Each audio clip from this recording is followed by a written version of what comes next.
All right, everyone. Good afternoon. I would like to welcome members of the City of Hamilton's advisory committees to this meeting. I am Lorraine Kolar from the Clerk's office, and I will be chairing today's meeting. The City of Hamilton is situated upon the traditional territories of the Erie, Neutral, Huron-Wendat, Haudenosaunee, and Mississaugas. This land is covered by the Dish with One Spoon Wampum Belt Covenant, which was an agreement between the Haudenosaunee and the Anishinaabe to share and care for the resources around the Great Lakes.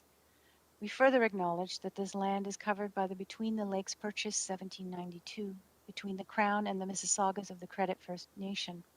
Today, the City of Hamilton is home to many Indigenous people from across Turtle Island, North America, and we recognize that we must do more to learn about the rich history of this land so that we can better understand our role as residents, neighbors, partners, and caretakers. Members of the public are advised that our meetings are webcast live by the City of Hamilton. As well, a reminder that all electronic devices are to be switched to a non-audible function during today's meeting. Members are reminded that there is a 5-minute time limit to speak, which will be adhered to during the meeting.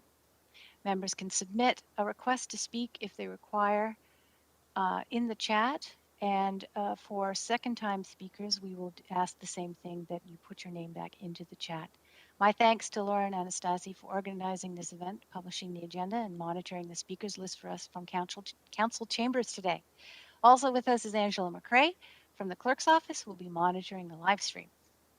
For today's meeting, we will conduct our votes to receive items by asking for those who are opposed only. Given the number of attendees to today's meeting, this will provide an accurate vote.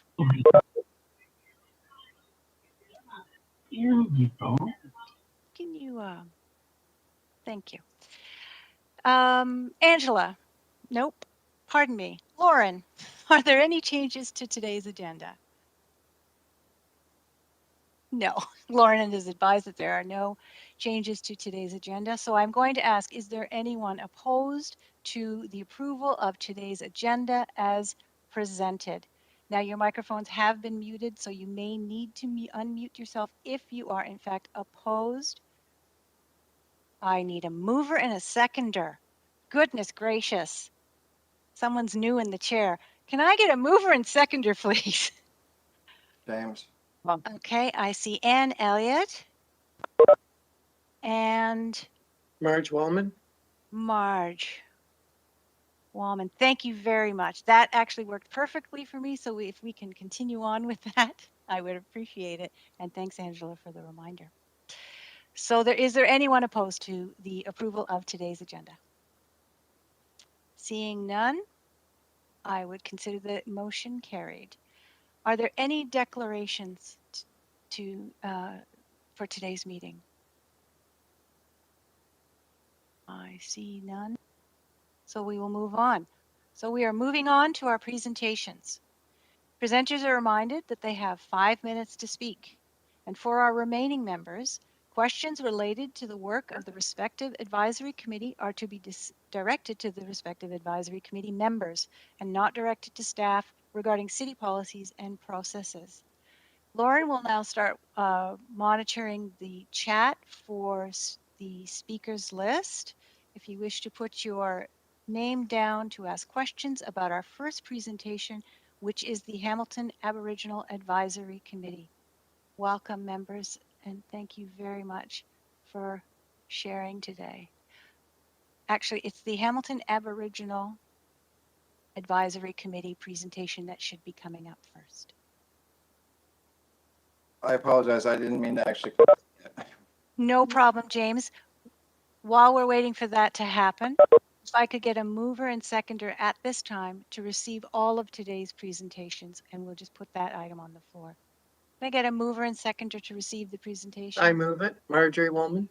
I see Marjorie Wallman, and I see Bob Semkow. Thank you very much for that. So Julia, whenever you're, I believe it's Julia, whenever you're ready, we'll start with your presentation. No, it's Connie Bellamy. Oh, pardon me. Hi, Connie. Hi, how are you? I'm fine, thank you. Here we go. Okay, so this is for the members of the Aboriginal Advisory Committee for the City of Hamilton. This is a reminder of the dilemmas. Anyways, we, the members of the Aboriginal Advisory Committee for the City of Hamilton, acknowledge with sadness the discovery made initially at Kamloops. Since this discovery, the sites have proven to be more and have proven to be more numerous, and there have been more children found.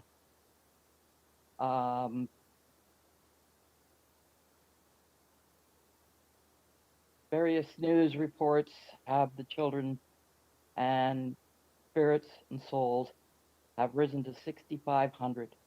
We, the undersigned, stand with our Indigenous brothers and sisters in sorrow, sadness, frustration, and anger. Recrimination does not absolve responsibility. Those responsible for this tragedy, church and state, must acknowledge that it happened and to take responsibility for their part in these actions. Accountability must be accepted, responsibility and a pathway to healing and guided by the souls of the children. This pathway should reflect positively on the memories of these victims of this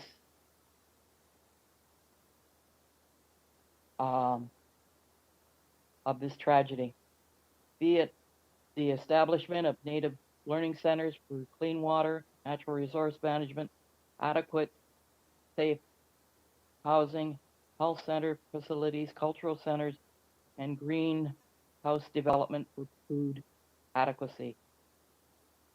They are long neglected areas,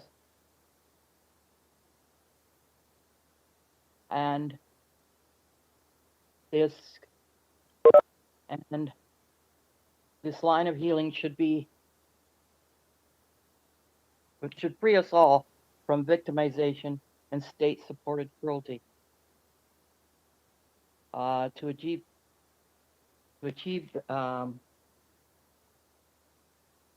this, anyways, to achieve this, that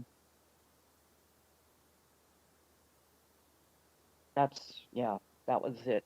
Okay. The mandate for the Aboriginal Advisory is to act as a liaison between urban Aboriginal members of the population of Hamilton Wentworth and the City of Hamilton, and to add to the better governance and oversight of the running of the city. So, Marilyn, hello. So there we go. That was the letter that was not said out loud, but was put into minutes for the council and the end of June 28th, I believe. And we felt that it was absolutely necessary that it be said out loud, because it's an issue that is really a statement about where we're at as a country and as a neighbor. So that's my presentation on behalf of the Aboriginal Advisory.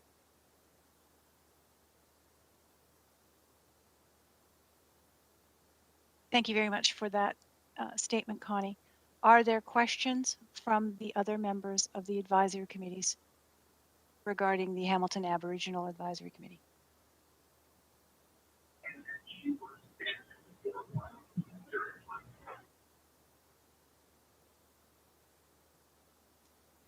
I have no other speakers, so we will be moving on to our next presentation from the Advisory Committee for Persons with Disabilities. Thank you. Welcome.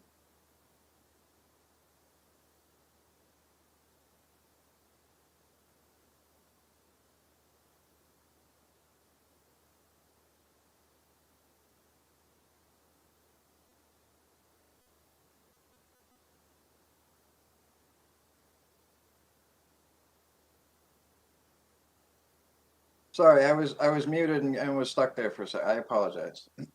No problem at all, James. We all do it. Okay, so I'm going to get Thank you. started now. Thank you very much That's for your great. patience. You're welcome. Thank you, James.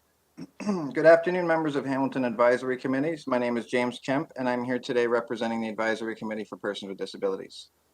In brief summation, our committee differs from other advisory committees in that we wear two hats. We are a subcommittee of council mandated by the province to advise council regarding the preparation, implementation, and effectiveness of its accessibility plan in accordance with the Ontarians with Disability Act, ODA, and the Accessibility for Ontarians with Disability Act, AODA. We are also an advisory committee with regards to all matters pertaining to persons with disabilities and advise council accordingly. While the provincially mandated review of the AODA is the most essential part of our duties, for the purpose of this meeting, I will concentrate on our advisory role. Our current organization consists of 4 primary working groups: built environment, transportation, housing, and outreach, with a few ad hoc working groups that are activated as needed. Built environment focuses on things like sidewalks, bus stops, urban braille, public spaces, snow removal, and capital projects, to name just a few. To give you an example, we are currently working with the city to create an accessible washroom list and make it available online.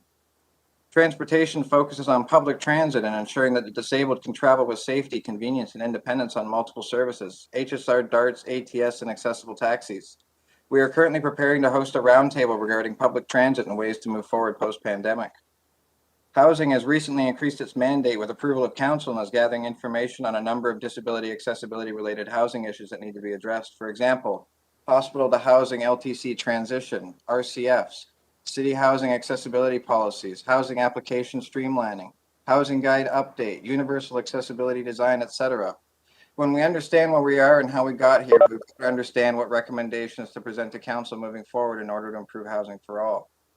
Outreach is responsible for communicating with private agencies and the general public. It became apparent that a large number of citizens of Hamilton weren't aware of our committee and its purpose. To address this problem, Outreach has recently begun a campaign to inform the public about our committee and how they might raise issues and concerns with us. I will return to this later in more detail. The ACPD has had to address a number of issues this term that have significantly affected our effectiveness to represent our demographic to the best of our ability. First and foremost, we are predominantly disabled. We suffer from health and or developmental issues that impair our ability to work or think. A number of members suffer from vision loss, impairing their ability to read maps and see presentations, for example. Medical issues tend to make focus and concentration difficult. At the beginning of this term, council reduced our membership to be more in line with fellow advisory committees, but we quickly discovered that it was more difficult to achieve quorum with reduced numbers. We asked council to address this issue and they raised our number to 18. We have achieved quorum since then. Our committee was just starting to get some momentum going when the pandemic struck. Suddenly, we had no ability to advise council at the time our counsel was needed most. The disabled were affected particularly hard during this time. Decisions were made regarding the disabled without the input of anyone with a disability. The changes were also not transmitted to the public in accessible fashion. I'm not here to assign blame or embarrass anyone, and that is the limit to which I will speak on that, except to say that the pandemic highlighted just how far we have to go before we can call ourselves an accessible society.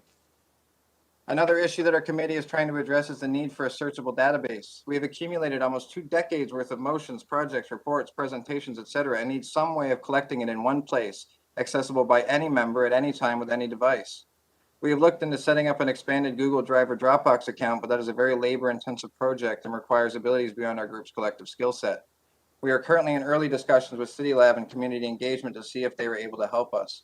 I would imagine that database access is an issue for other committees as well. Despite the difficulties of the past year and only being able to meet virtually, we have had some successes, as I will highlight. Commercial rental e-scooters went before Public Works in May. We raised a number of safety concerns and made a number of recommendations to make them safer. Staff listened to our concerns and made a number of changes in order to improve safety and equity of access. As I alluded to earlier, the Outreach Working Group made a special effort to connect to the general public. It began by creating a secondary logo in accordance with the Advisory Committee Procedural Handbook. The logo is based on the symbol for universal accessibility, a human representation with arms and legs akimbo and our initials being juggled in its hands. When it was approved by council, we moved on to creating a pamphlet that was eye-catching but contained simplified language, giving a basic explanation as to our purpose and how to contact us. The pamphlet was approved and is ready for distribution. Outreach Working Group was also was beginning to plan a major event for International Day for Persons with Disabilities before the pandemic sidelined everything.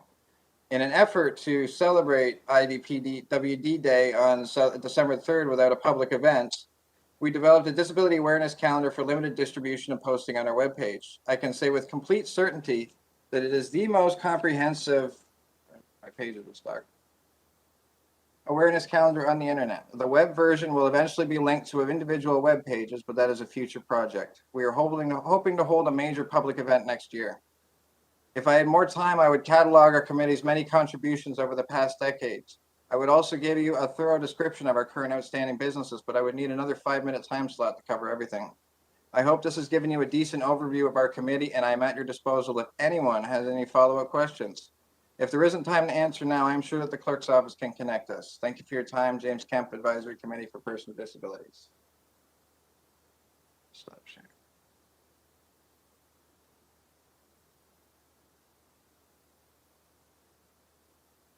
Thank you very much for that presentation, James. I understand that we do have some speakers. Okay, so our first speaker will be Cameron Kretsch from the LGBTQ+ Advisory Committee. Hi, James. Thanks so much for your presentation. I really was interested in everything you had to say, especially some of the things you talked about that I think impact all advisory committees, specifically around records. And I wondered if you could talk a bit more about what you envisioned or what your committee envisioned as maybe a possible solution, what the outcome might look like a little more for records, because I know it's something we all struggle with, finding old sets of minutes, finding motions, those kinds of things. So I wondered if you could speak to that a bit more. We're simply looking for somewhere that's not just somewhere to store the data, but somewhere that's keyword searchable, somewhere that we can use to not only see what's going on right now, but what we've tried in the past, what has failed, what has fallen through the cracks, because many things have over the years between terms. It really is just to give us a better picture of where we've been, and then maybe we can better chart where we're going. I'm just not sure about exactly how to implement it at this point, which is why we're investigating.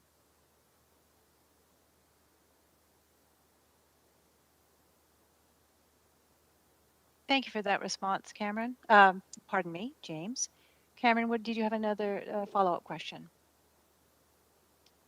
Thank you. I see that David Broom has raised a hand. You're absolutely right with in regards to the data and the searchable data. Have you approached the city library and perhaps they could have helped you? They have a program right now. It's called the Brown Bag Lunch. It's a communication system that's available to members, and it's to members that belong to that. But the library may be one of your search tools that may be worth exploring. Just something I might share with you at the moment. Thank you. I will look into it. I have not heard of it before. Thank you for that excellent suggestion. Are there any other speakers for James and the ACPD?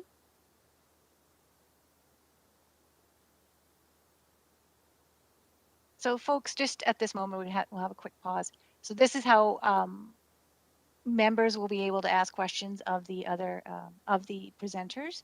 So either you can use the raise hand function in WebEx if you're familiar with it, or you can send a note out to everyone as Cameron just did, so we can all see that he wishes to speak. And Lauren is continuing to monitor that and create our speakers list so that we can make sure that we don't miss any of you if you have questions of each other. So for our next presentation, we have the Arts Advisory Commission. Hi, I'm Annette Paymont, and I represent the Arts Advisory Commission. And thank you, Ken. Ken will be running the PowerPoint presentation on my behalf today.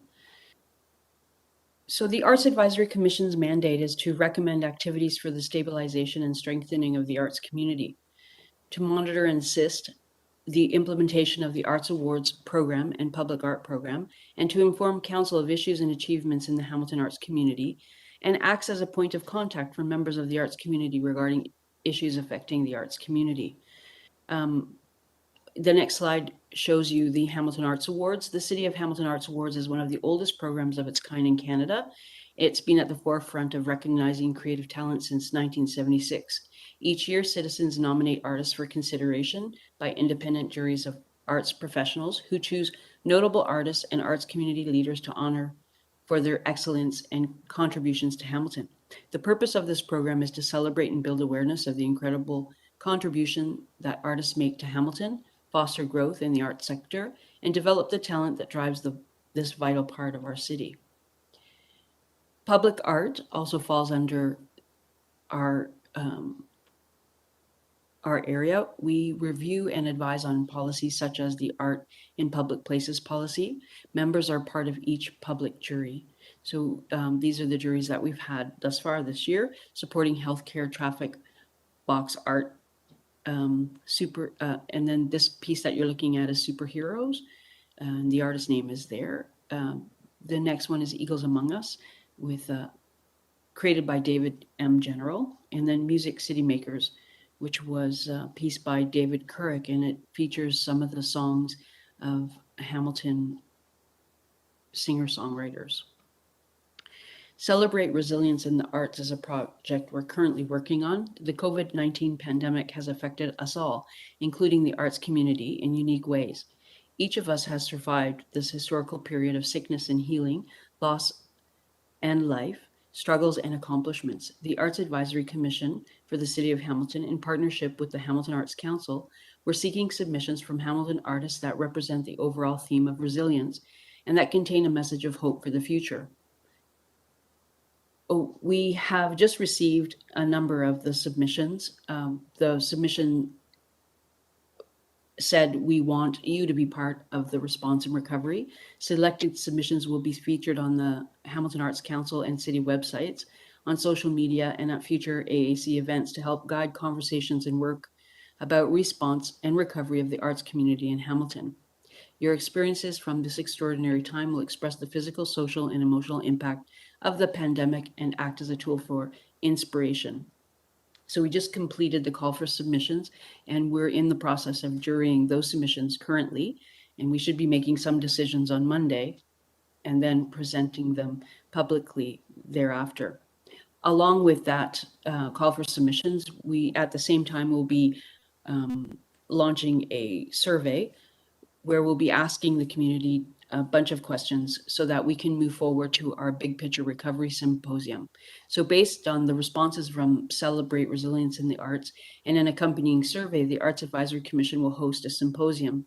The symposium will address concerns as originally identified in the Big Picture Report in 2017, along with new information pertaining to the newly collected data from Celebrate Resilience in the Arts, COVID recovery specific collected data. The Big Picture Recovery Symposium is projected to take place during the first quarter of 2022. We decided to run the project and the Celebrate Resilience in the Arts and the survey so that we could better plan for the symposium for 2022. We really wanted to take a scan of the arts community so that we could understand the issues and concerns moving forward. And that's the end of my presentation. Thank you very much, Annette, for that presentation, and thank you, Ken, for sharing the slides. I'll ask now if we have any anyone on the speakers list, anyone who has questions for Annette and the Arts Advisory Commission. Jessica Maroli, please forgive me if I am mispronouncing your name. No, that's right. I usually get Morelli, so or Morielli, yeah. So anyway, okay. So I just had a question about, because it seems like what you're doing is like quite extensive. And what is the sort of mix in terms of the workload between the advisory committee and city staff in like for example, organizing the symposium and all that kind of stuff, and even like the survey and collecting that data? So what we've done is we've hired the Hamilton Arts Council to help us with collecting the call for submissions. The Advisory Commission itself has created a jury to look at all of the work, which we're doing right now. Once we have the results of the survey and the work submitted, we'll have a better idea of where we'd like the symposium to go. We started doing work on this prior to the pandemic. We were meeting weekly as the community. I started something called the Creative Cafe at the Cotton Factory, where we shared a lot of the work that the Advisory Commission was doing, as well as we invited artists in the community to share with us some of the issues and concerns that they had. Many of them were part of the big picture report, so we were following up on some of the recommendations that we found there. And then with the pandemic, everything came to a halt. We were planning to do the symposium this year. We had some artists in the community on Creative Cafe who were really interested in volunteering to help. And we were just in the process of sort of identifying what the symposium would be about. After the past 2 years with the pandemic, we decided that it was really important for us to take a scan of the community. And then from there, once we understood where things were at, then we could decide how we would move forward with the symposium. There is a lot of work. We are doing a lot of work as a volunteer committee with a lot of support from both Lauren and Ken. And I can't really answer yet where we're going for 2022. What I can tell you that, yes, it is a lot of work. And I think once we understand the nature of the work better based on responses, then we will put together working committees, like volunteer working committees. Does that help?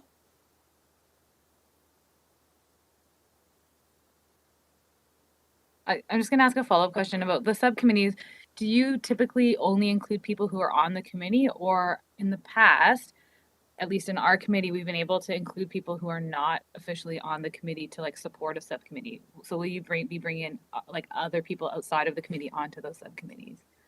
I can't completely answer. I think what I can say to you is that when we really understand where we're going, I'm sure we will look to the community to help us, which was what I was doing with the Creative Cafe. We had members of the community who were part of the Creative Cafe, and we were trying to fulfill the mandate of the big picture with help from the community.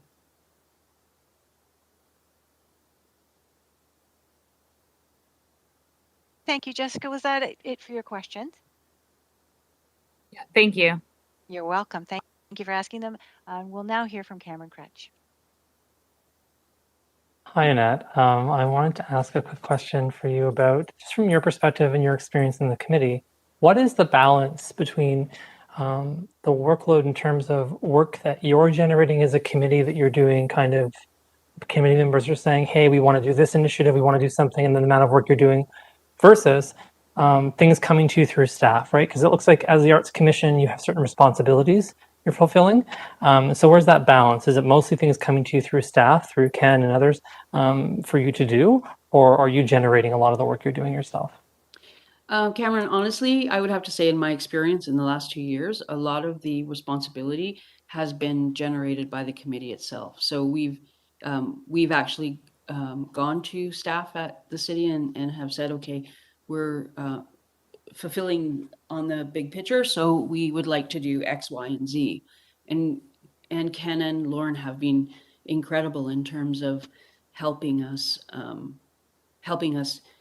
accomplish the tasks at hand. There are things that come to us, but mainly it's requests to sit on juries through like public art and things like that. I would say that the committee itself, we're a great committee of people. We're all very engaged. So I think in my time on the committee, we're actually creating a lot of the work for ourselves. Yeah.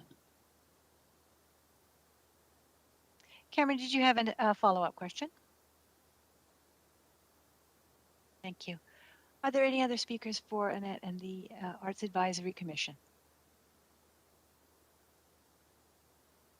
All right, then. Thank you very much for that presentation and answering the follow-up questions. We'll move on to the Committee Against Racism.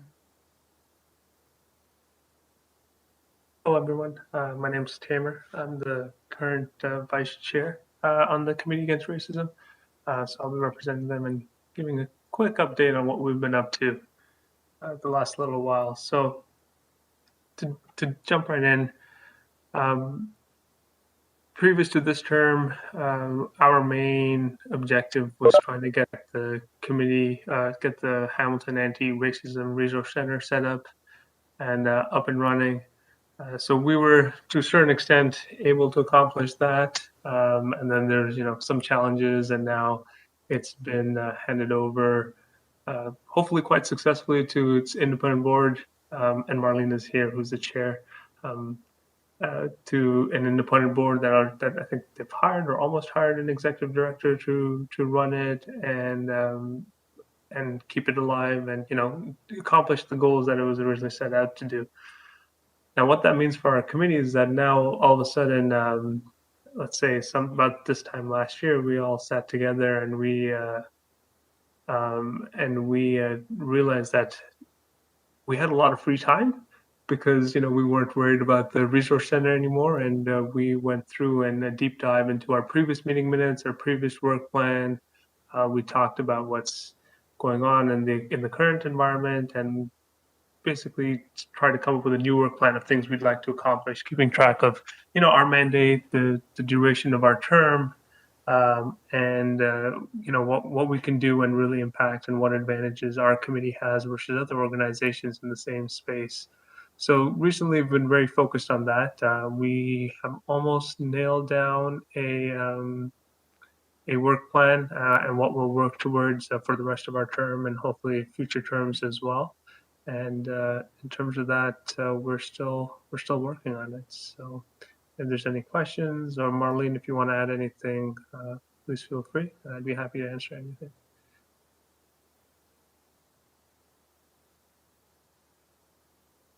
Are there any follow-up questions for Tamer and the Committee Against Racism?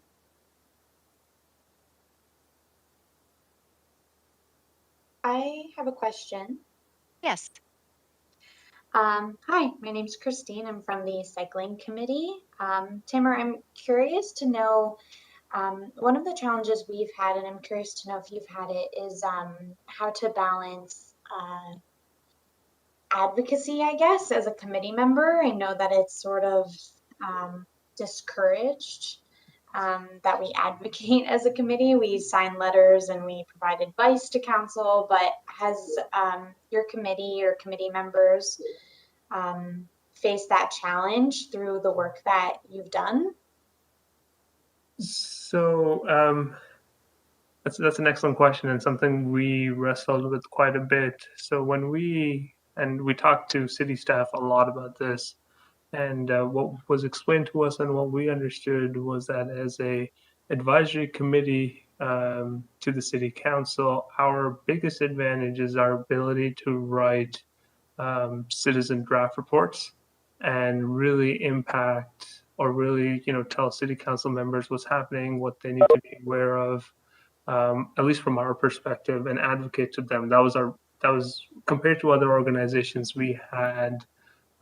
We have this one direct line of communication to counselors and people who can, and they can actually they can act on our suggestions or, consider them or be more aware about them. So that's what we identified as one of our biggest advantages. In terms of advocating out into the general public per se, we talked about it. We're thinking about it. We've considered plans of setting up a social media profile so we can be more involved that way as well. But we haven't really locked anything down because there's a lot of media interaction rules that the city has for its advisory council. So for now, we're very much focusing on just our ability to write those draft citizen reports that go up to the city council. and or at least the AFNA committee, and we'll try to tackle that as we finalize our work plan and figure out exactly what rules the clerk's office has for us in terms of what we can do in terms of advocating to the general public as a committee. I was going to say, in response to that question, hi, sorry I'm late. I'm Marlene Jamwa, the chair of that Committee Against Racism. I think if you think about, the level of advocacy or the extent of advocacy that happened based on feedback from the community about the Hamilton Anti-Racism Resource Center, right? So in terms of our advocacy, and the opportunity at our meetings to hear from citizens and allow them to make deputations at our meetings, that information, as Tamar had suggested, can go to, city council, do our citizen report, as Tamar said, to council. When we continue to hear themes, or we continue to hear people coming to us and feeling that they're not being heard. There's a number of times that we have done deputations in terms of, the Hamilton Police Services Board and that sort of thing. So we try as much as possible to get a sense of what the pulse of the community is through information that they shared with us, and we do what we can in terms of support of that. So I think advocacy is a role that we play, and I think what Tamar is suggesting is about how to navigate that advocacy in a way so that you're not what's the word? I don't even want to say getting people upset, but just being sure that how your advocacy, and you're really clear, and you go to those particular places where you can go to make the citizens, to amplify the citizens' voice, because I think sometimes that's part of our responsibility.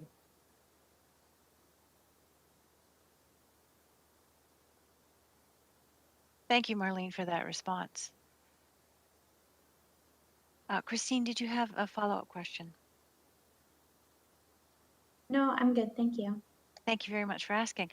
So our next person on the speakers list is Jessica Maroli. Hi, I should have mentioned before, I'm also from the cycling committee. You both kind of mentioned the approach of using citizens' reports and deputations. Our experience on the cycling committee has been the reports sometimes are very slow, like they're much more difficult to interject into something that is happening right at that moment, and that deputations are really the only other tool available to us. And I'm just wondering what your experience on your committee has been in terms of like using those two options, and which you rely on more and for what purpose. And if they are you able to get the reports in through faster than we are?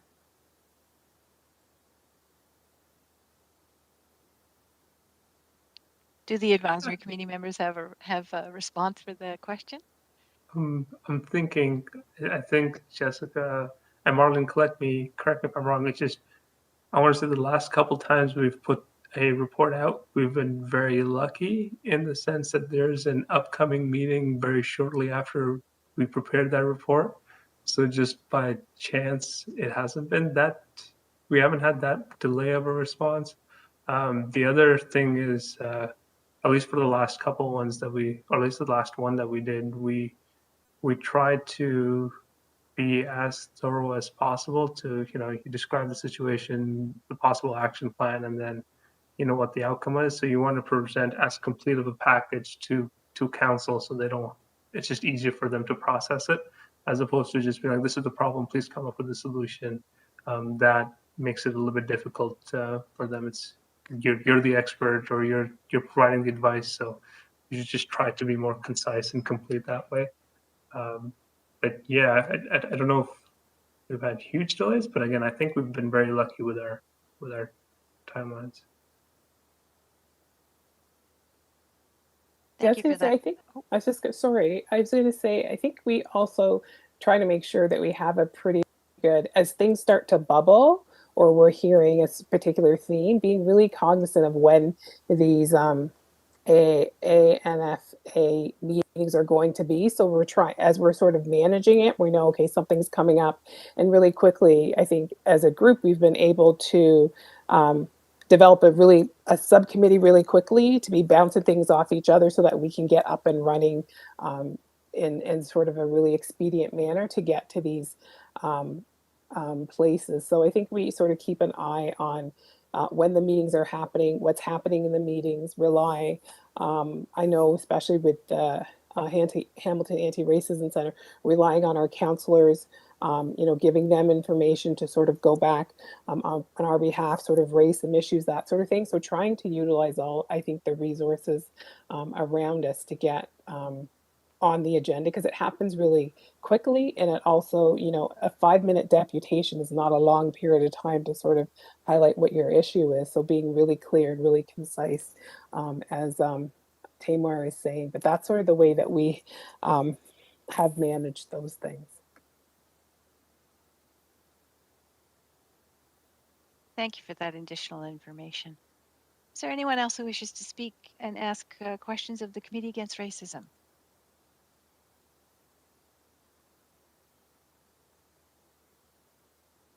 Okay. I believe David Boom has his hand up.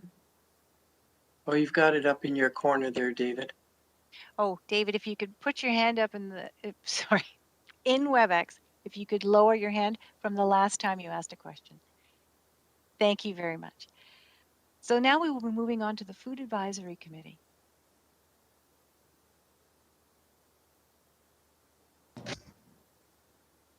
Hi, everyone. I'm just going to share my screen. Can everybody see that? We're starting to see it, Krista.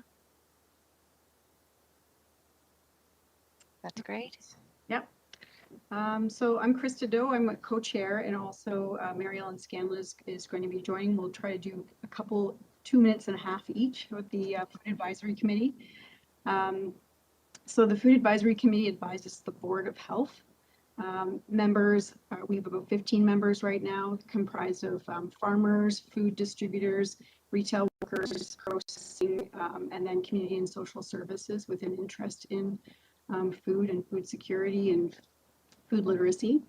Our city staff person is Richard McDonald with Public Health, and Sam Rule is our counselor.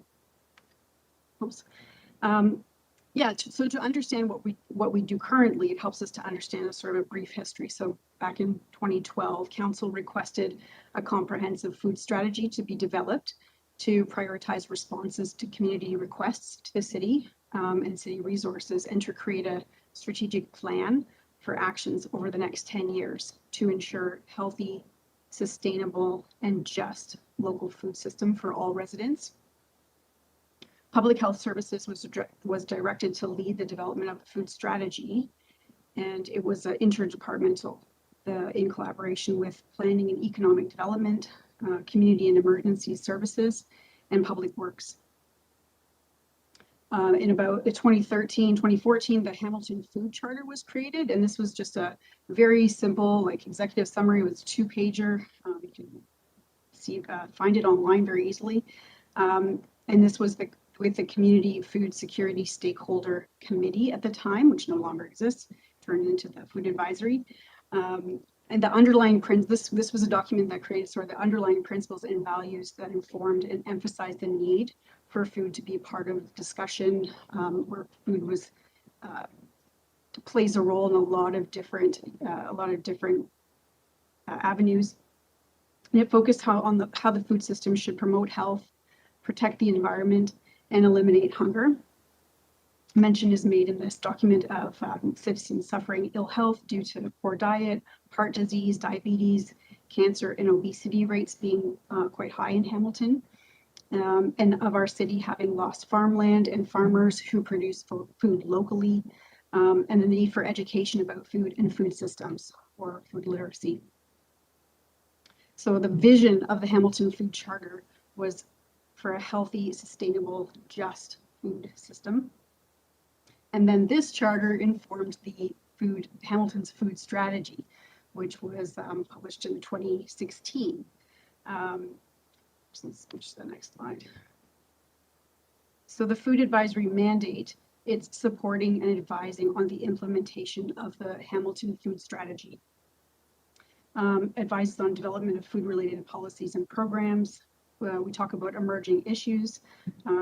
Recently, some of the things that have come up are around community fridges, community gardens, food literacy network. There was pre-pandemic, there was October was Food Literacy Month, and lots of different events happened, and a lot of different members and community organizations organized around creating education and creating food literacy and just a really community building around food. And yeah, social determinants of health. This is like something that we're talking about right now. Social determinants of health in COVID-19. People with racialized populations and low incomes have been disproportionately affected by COVID-19, and in part, basic needs food plays a role here. I'm just going to turn it over to Mary-Lynn Scallon to talk about the food strategy. Krista, if you could, great. We just wanted to dive into the food strategy a bit to give you a sense of what's in it. As Krista said, it's a 10-year strategy and it was endorsed by Council in August 2016. It was based on research, best practices research conducted by the Public Health Department and an extensive community engagement process that involved over 2,700 people. The 4 goals, the overarching goals of the strategy are presented here. And as you can see, it looked at neighborhood level, food literacy, supporting local food and the agri-food sector generally, and advocacy for healthy, sustainable, and just food system, which is sort of our sub-bullet line. The strategy contains 14 recommendations, and underneath those 14 recommendations, there are 46 actions. Unfortunately, our committee went into hiatus in March of 2020 when the pandemic hit. Our public health support staff was redeployed, and we didn't meet for about a year. During that time, our membership declined. So we started meeting again in the spring and are regrouping, trying to recover lost time and some of the lost people. So what we have done is decided to establish a working group comprised of our members, a couple of our members at this time, and we are looking at the implementation of the food strategy. And our intention is to see how much progress has been made in the 5 years since the strategy was endorsed, trying to figure out what has happened, not only on the part of the municipality, and there are a number of actions there, but also to determine what has been going on in the community so that we get some sense of progress and perhaps where we will be able to recommend and advise on priority actions. We did have 5 priority actions prior to the pandemic, and some of those were accomplished. Others, we have to do a little more research on that. And but our intention is to do what we can in the remaining term to both communicate about the strategy and determine where effort and initiative is needed. So happy to answer any questions along with Krista. Thank you very much for that presentation. I do have a speakers list started, and I'd like to hear from Jean. Jean has a question. Thank you for your presentation. I sit on the Seniors Advisory Committee, and I guess about 2 years ago, an issue was brought to us concerning the closure of the Metro grocery store at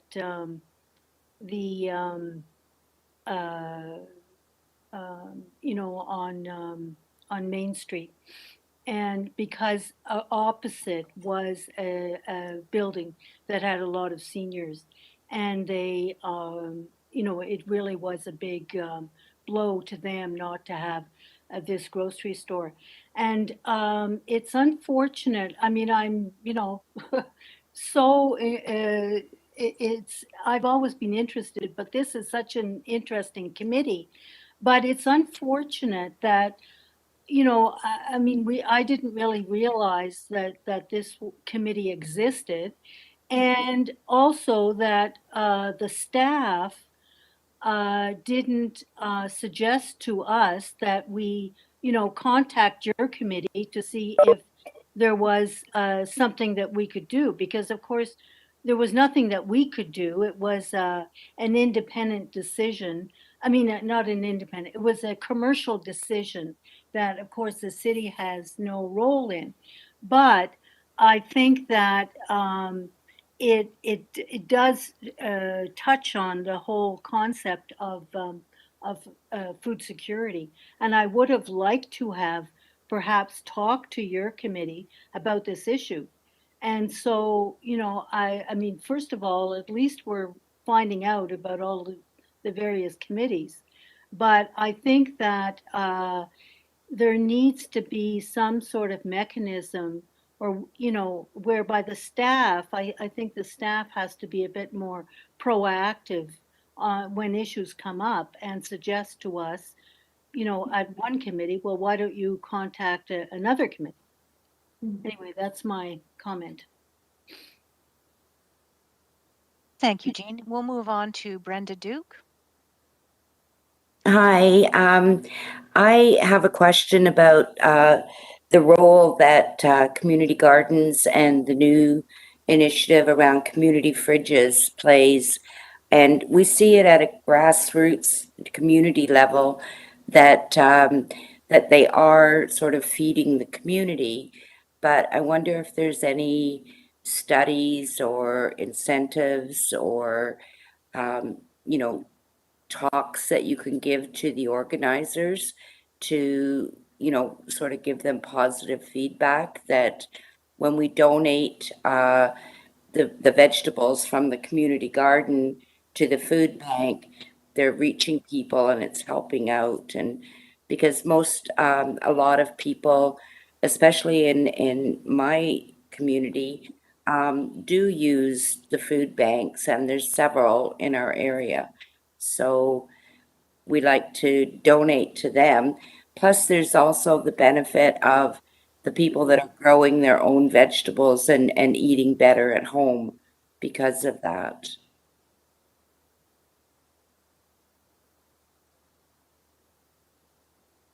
I'm sorry, what was the question? Did you have a specific question? If you have any feedback or anything on the if there's a positive impact from the work that community gardens and the community fridges do to the food Well, I can community. The food strategy does talk about the importance of community level initiatives, and its language was more about community gardens. I think at that point, community fridges were not happening in Hamilton. They certainly are now. That local, very grassroots initiative, it certainly aligns with the goals of the food strategy. There's no doubt about that. Good. Okay. Yeah, and just to answer the question with the community gardens, there is the Hamilton Community Garden Network does put out an annual report every year, so that you can find that on the End-to-End Center website. That would be a place where if you get in touch with me, I can share it with you directly. Yep. Okay. Thank you. Thanks for the question and the responses. We'll move on to Dina Honig. Hi, I just wanted to understand a little bit. Sometime in your presentation, you were talking about collaborating with farmers and producers and all that. And I was just thinking, do you have a representative of those sections in your advisory committee, or is it something that you just use as you need to make a decision or for the report? So I think, so if I'm understanding your question, do we have farmers on and food producers on the committee as members? Yes, we do. Yeah. Okay, so I have a follow-up. Is that under mandate of citizenship advisory, or is it something that we can adopt? Is it, you know, for other advisory committees? Because I just thought that you have to be just a citizen of the city and not necessarily represent any sector. Oh, yeah, fair. So they are representing, they are Hamilton residents. They're not representing, they're not necessarily representing like big agriculture or anything, but they are on the committee as small farmers. We're not, I think, if I'm answering your question correctly. Krista, I could add that our terms of reference requires that we have a certain representation from the various areas that the food strategy talks about. So we try to have people who are familiar with food production or food distribution or food growing. So that's very specifically laid out in our terms of reference.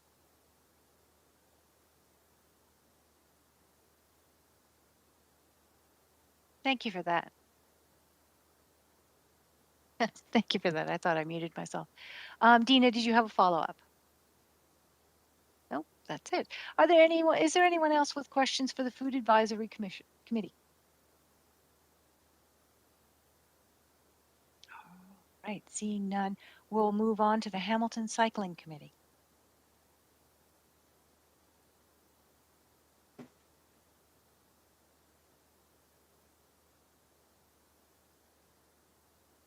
I'm happy to go, but I thought in the agenda it says the Advisory Committee on Aboriginal Peoples next. Is that wrong? No, they were actually the first presentation. Okay, no worries. I started late, so that's perfect. Just give me one. That's okay. Take your time. And I'm looking at a big screen of boxes here. I'm just seeing who is it that's going to be. Oh, is it Christine? Okay, great. Take your time. If you have presentation slides, please share your screen.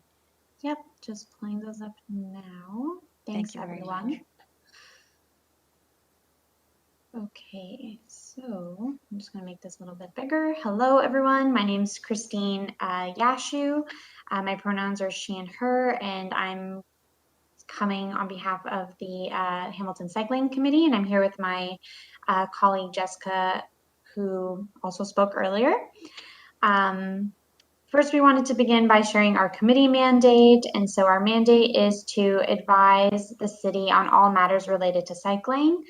We monitor the implementation of the Hamilton Cycling Master Plan, participate in planning for cycling infrastructure and bicycling facilities. We also encourage citizens to cycle instead of driving, encourage the public on the benefits and necessities of cycling, including integrating the work of neighboring municipal bicycle committees. So we have some connections to the Burlington Cycling Committee, and I believe at some point we've connected with the Kitchener Committee through some of our members. So we like doing that as part of our work as well. We preface this with what a normal year of projects and events look like, because the last year and a half has certainly not been normal for cycling events, which has been a huge part of what our committee members like to do. Because of the limits on meeting in person, it's been quite slow in terms of our activity. However, what you see on this slide are a normal year of events, so I'll just quickly go through some of them. We partner with Share the Road and do campaigns. Bike Month is annually hosted in June, and we have a Winter Bike Day in February as well. We do a Be Seen campaign, which is our committee members setting up at key trailheads or at key bike lanes in the city, handing out lights on Daylight Savings Day. We also provide feedback on city infrastructure projects. We're currently working on a gender and cycling research project with an external consultant. We've done letter writing to council regarding policy on e-scooters, SOBI funding, LRT, and more. We do Jane's rides with the Burlington Cycling Committee.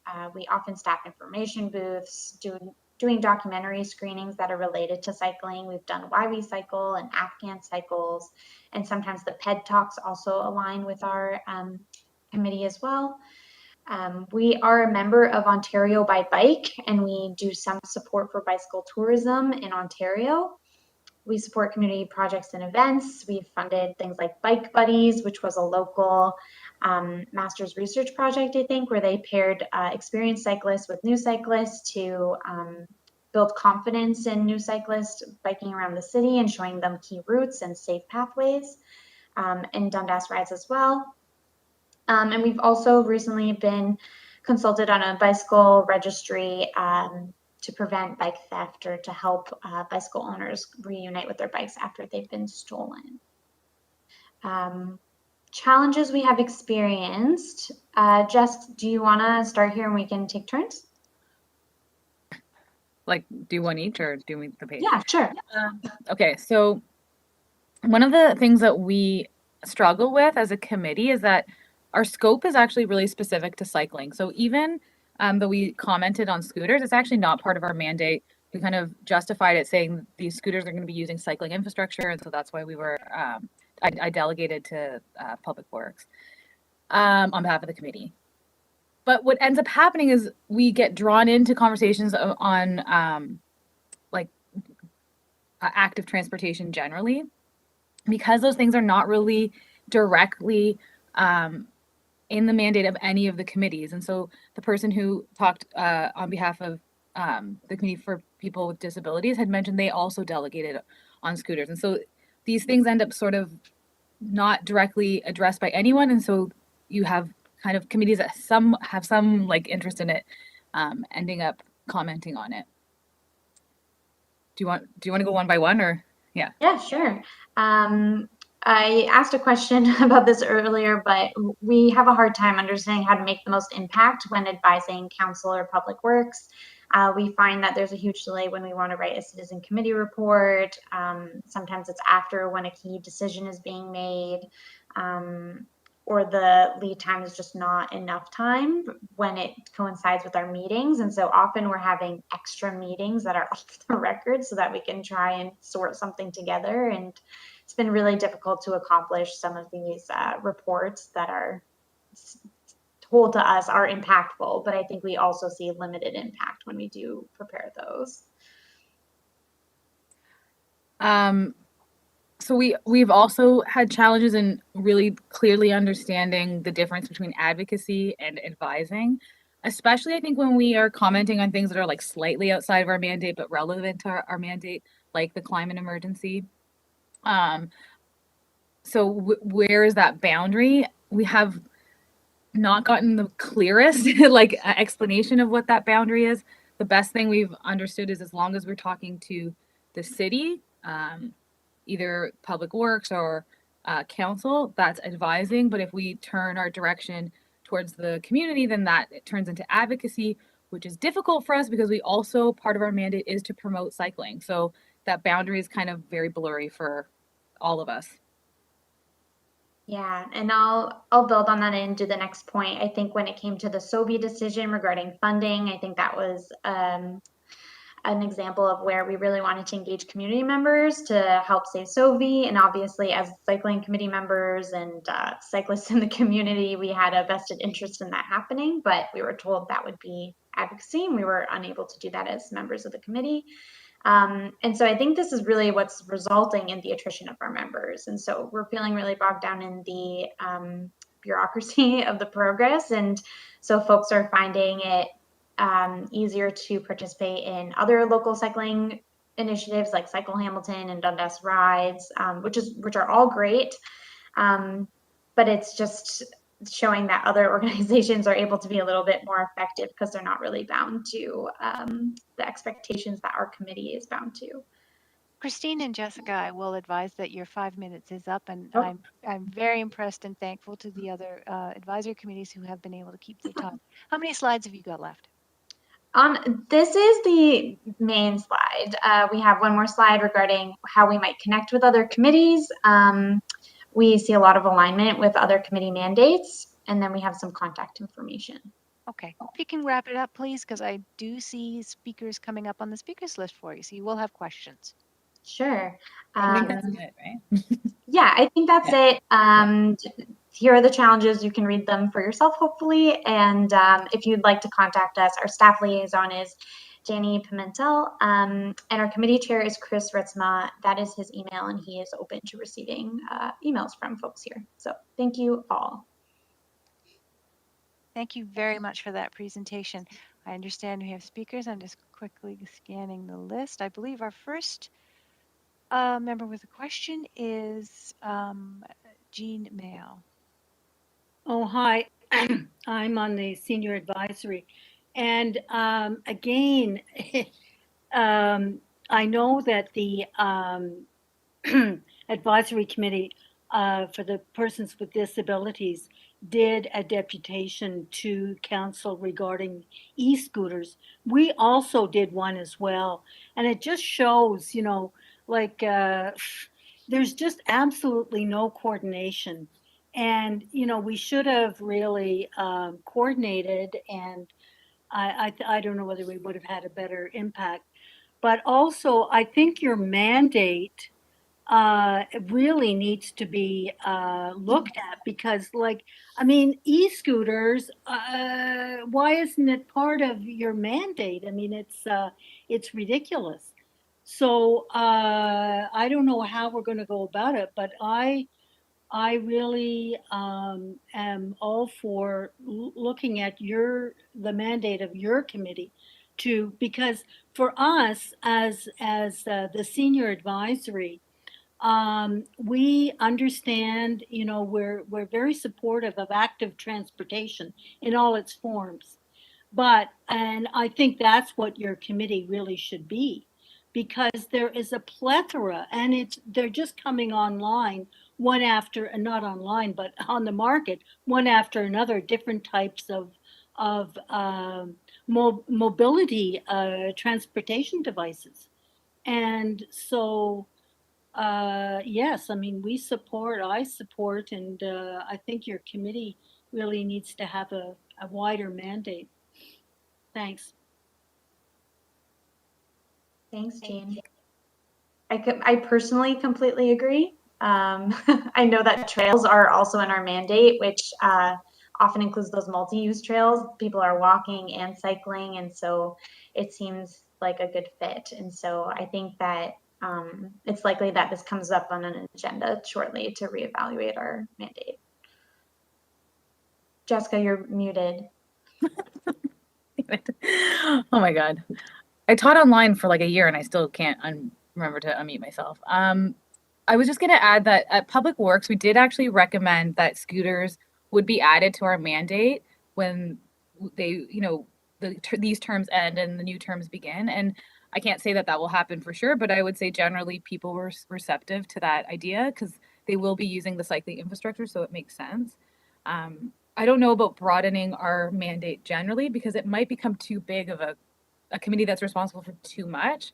So it's trying to find that balance of making sure these issues are represented in some form of a committee and making sure that our mandate doesn't become so big that we can't actually manage it.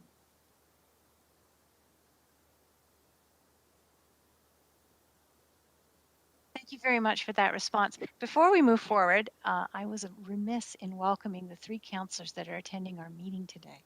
So I would like to welcome, before it's too late, I would like to welcome Councillors John Paul Danko, Maria Pearson, and Councillor Narinder Nan. Thank you for joining us today, and thank you, Cole, for the heads up. So we will be moving on to our next speaker. Wait. Pardon me? Was someone speaking right now? Dina wanted to ask a question. She was in the speakers list. Yes, I understand that. So thank you. Our next speaker on the list will be Dina Honig. You have 5 minutes for your question. Dina?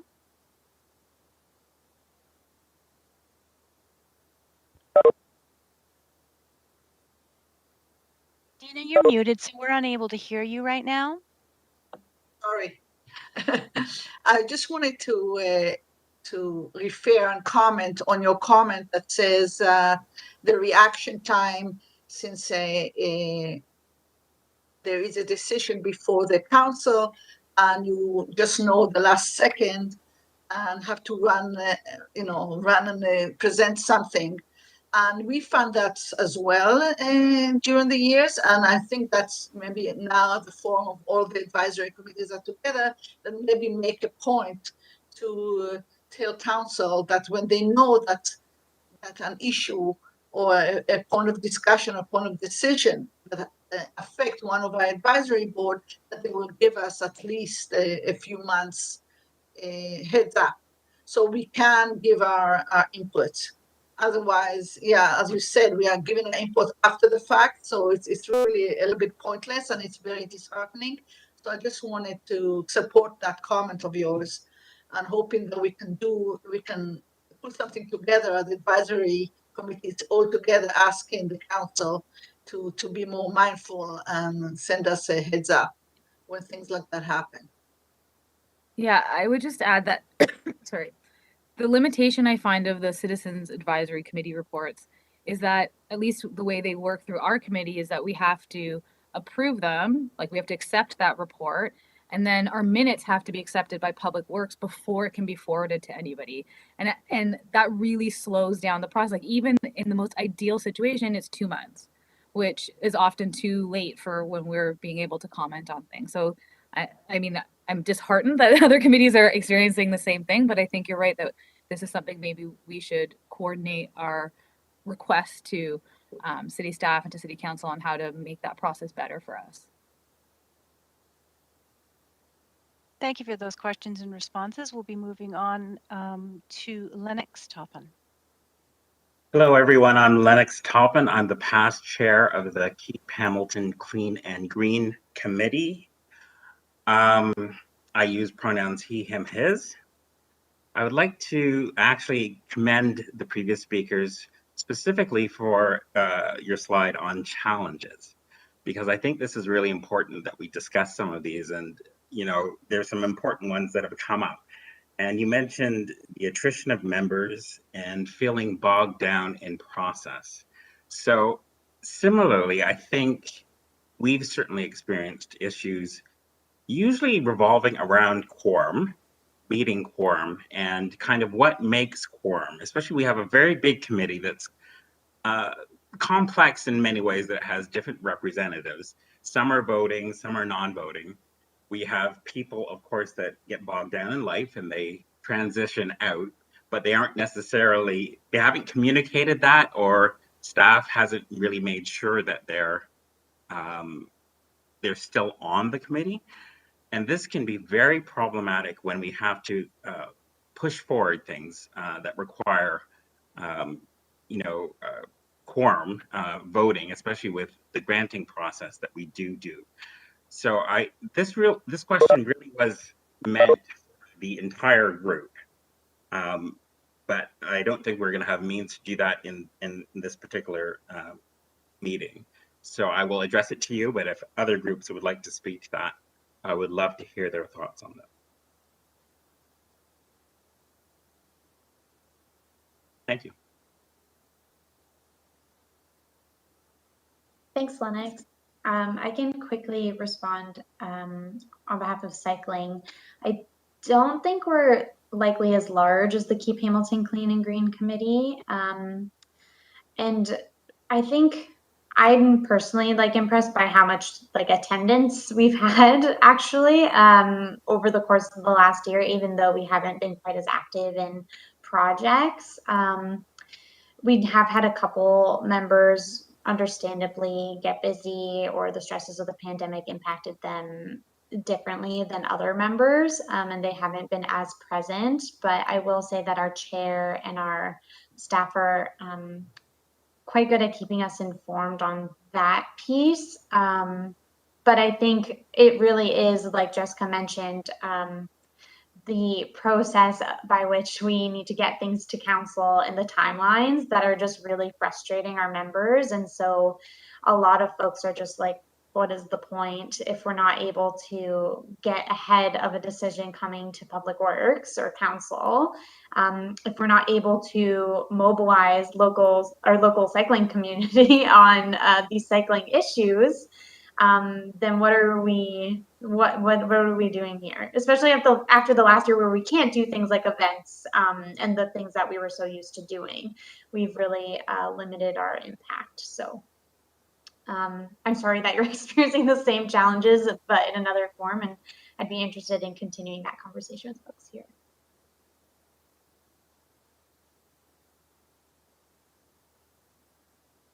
Did you have a follow-up, Lennox? Um, Oh, no, sorry. I do have a follow-up, and maybe it's just that the other committees, it would be interesting to see what they all do with regards to quorum and kind of what their feelings are on meeting quorum, because I feel that it's quite different actually with all the committees. Thank you. Thank you for that. We'll move on to a second-time speaker. Oh, I see that Jean has withdrawn her question. Are there any other questions for the Hamilton Cycling Committee? Thank you very much. We will move on now to the Housing and Homelessness Advisory Committee. Thank you, Lauren. I'm just pulling up the slides. Terrific, thank you.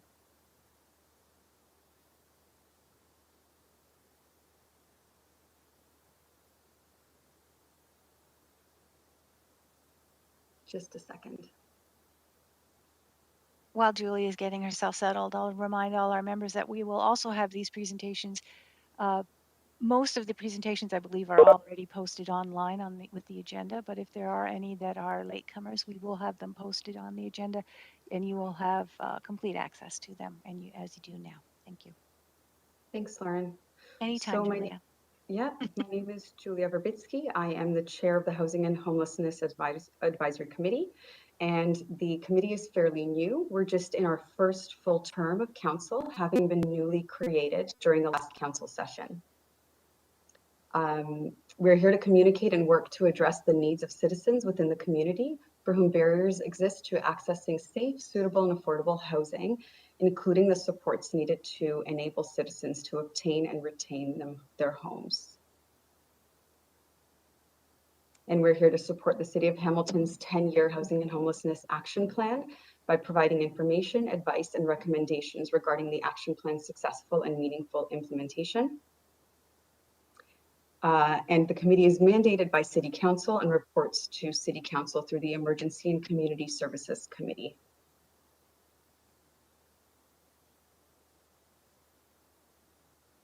Our committee is made up of individuals with lived experience of homelessness, living in affordable housing, and rent geared to income housing. We also have individuals who work in the affordable housing and homelessness serving sector, members with a background in development, and members who are just passionately interested in supporting key changes to the housing and homelessness serving system to better support their fellow Hamiltonians. So we're grateful to have such diversity on our committee. I've already mentioned the action plan, and that plan includes 21 SMART targets, 5 outcome areas, and 24 strategies. And the 5 outcome areas include that there's more affordable rental and ownership housing in Hamilton to meet the need and demand, that people have more affordable housing and choice, that people have the individualized supports they need to obtain and maintain housing, that people live in housing that is good quality and safe, and that all people experience equity in housing and housing-related services. Julia, it's Lorraine. Yes. If I may interrupt, it appears that your slides aren't moving forward. I can hear you clearly, and I'm just seeing the first opening slide. Oh. It appears that the others are not moving forward. Thank you. They are moving forward for me. I'm seeing them on my screen, but that's unfortunate. So I'm sorry about that. No, that's okay. That's all right. It's I'm not sure how to change it because it's moving for me. Okay. And I'm pressing the next button. We can hear you clearly, so. I know, but it's not as ideal. No, it isn't as ideal. Yeah. But I Are you seeing understand a it's different technology. slide now? I am. Yes. You are. Yep. Okay. And does this next one? So 1 second. This next one, UC Housing and Homelessness Action Plan. Yes, Beautiful. the Okay. slides are, okay. Thank you very much. Sorry about that, everybody. No, Thank you for no letting me know. apology necessary. Thank you. Okay. So I was distracted now, but I'll go back to the action plan. I just listed the 5 outcomes. I'm going to go back to that slide because I know I was reading it, but just so that you all can see it as I go to the next one. And our committee has provided input on the consultation plan and input on the progress of the plan from a community lens.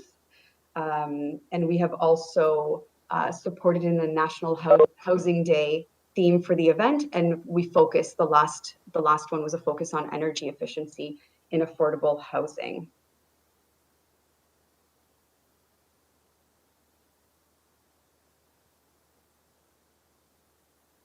We have also, some of the work that we've continued with is consultation. So there has been consultation on creative ways to support with more housing.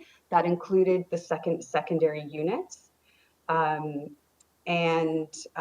committee was able to discuss how an incentives program could be used and why increasing the amount of secondary units in Hamilton as a part of the housing supply is important.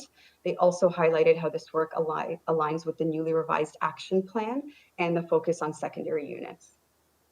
As well, in 2019, when the provincial and federal governments provided the city with new funding sources, the committee was consulted on the city's approach. This was an opportunity to ask questions of the city's approach and be informed of how the new program guidelines impacted the system. Some highlights of this funding was improvements to social housing and other support programs such as the Ontario Renovates program. The committee also received an innovative presentation from the Good Shepherd and Social Planning and Research Council about a tiny homes project that they were working on. This presentation from 2019 was utilizing an existing parcel of land, building a significant number of tiny home units and making a mini community. We're excited to see how this project progresses. One of our own members participated in a presentation about a nonprofit project they are involved in and working to see become a reality. Rising Star is a project that would create supportive living environment and has a strong focus on peer-to-peer support to create this positive long-term living environment. Van City Community Investment Bank is a new way to fund affordable housing development. Van City asked to present to our committee and is a concept that began out west. It is a Canadian bank exclusively focused on partnerships with organizations that drive social, economic, and environmental change. Their investment focus is on projects related to affordability, clean energy, and impact banking. And during the last point in time connection, the Housing and Homelessness Advisory Committee were active volunteers in the operation of the event, and also prior to the event, we were consulted about the approach and plan.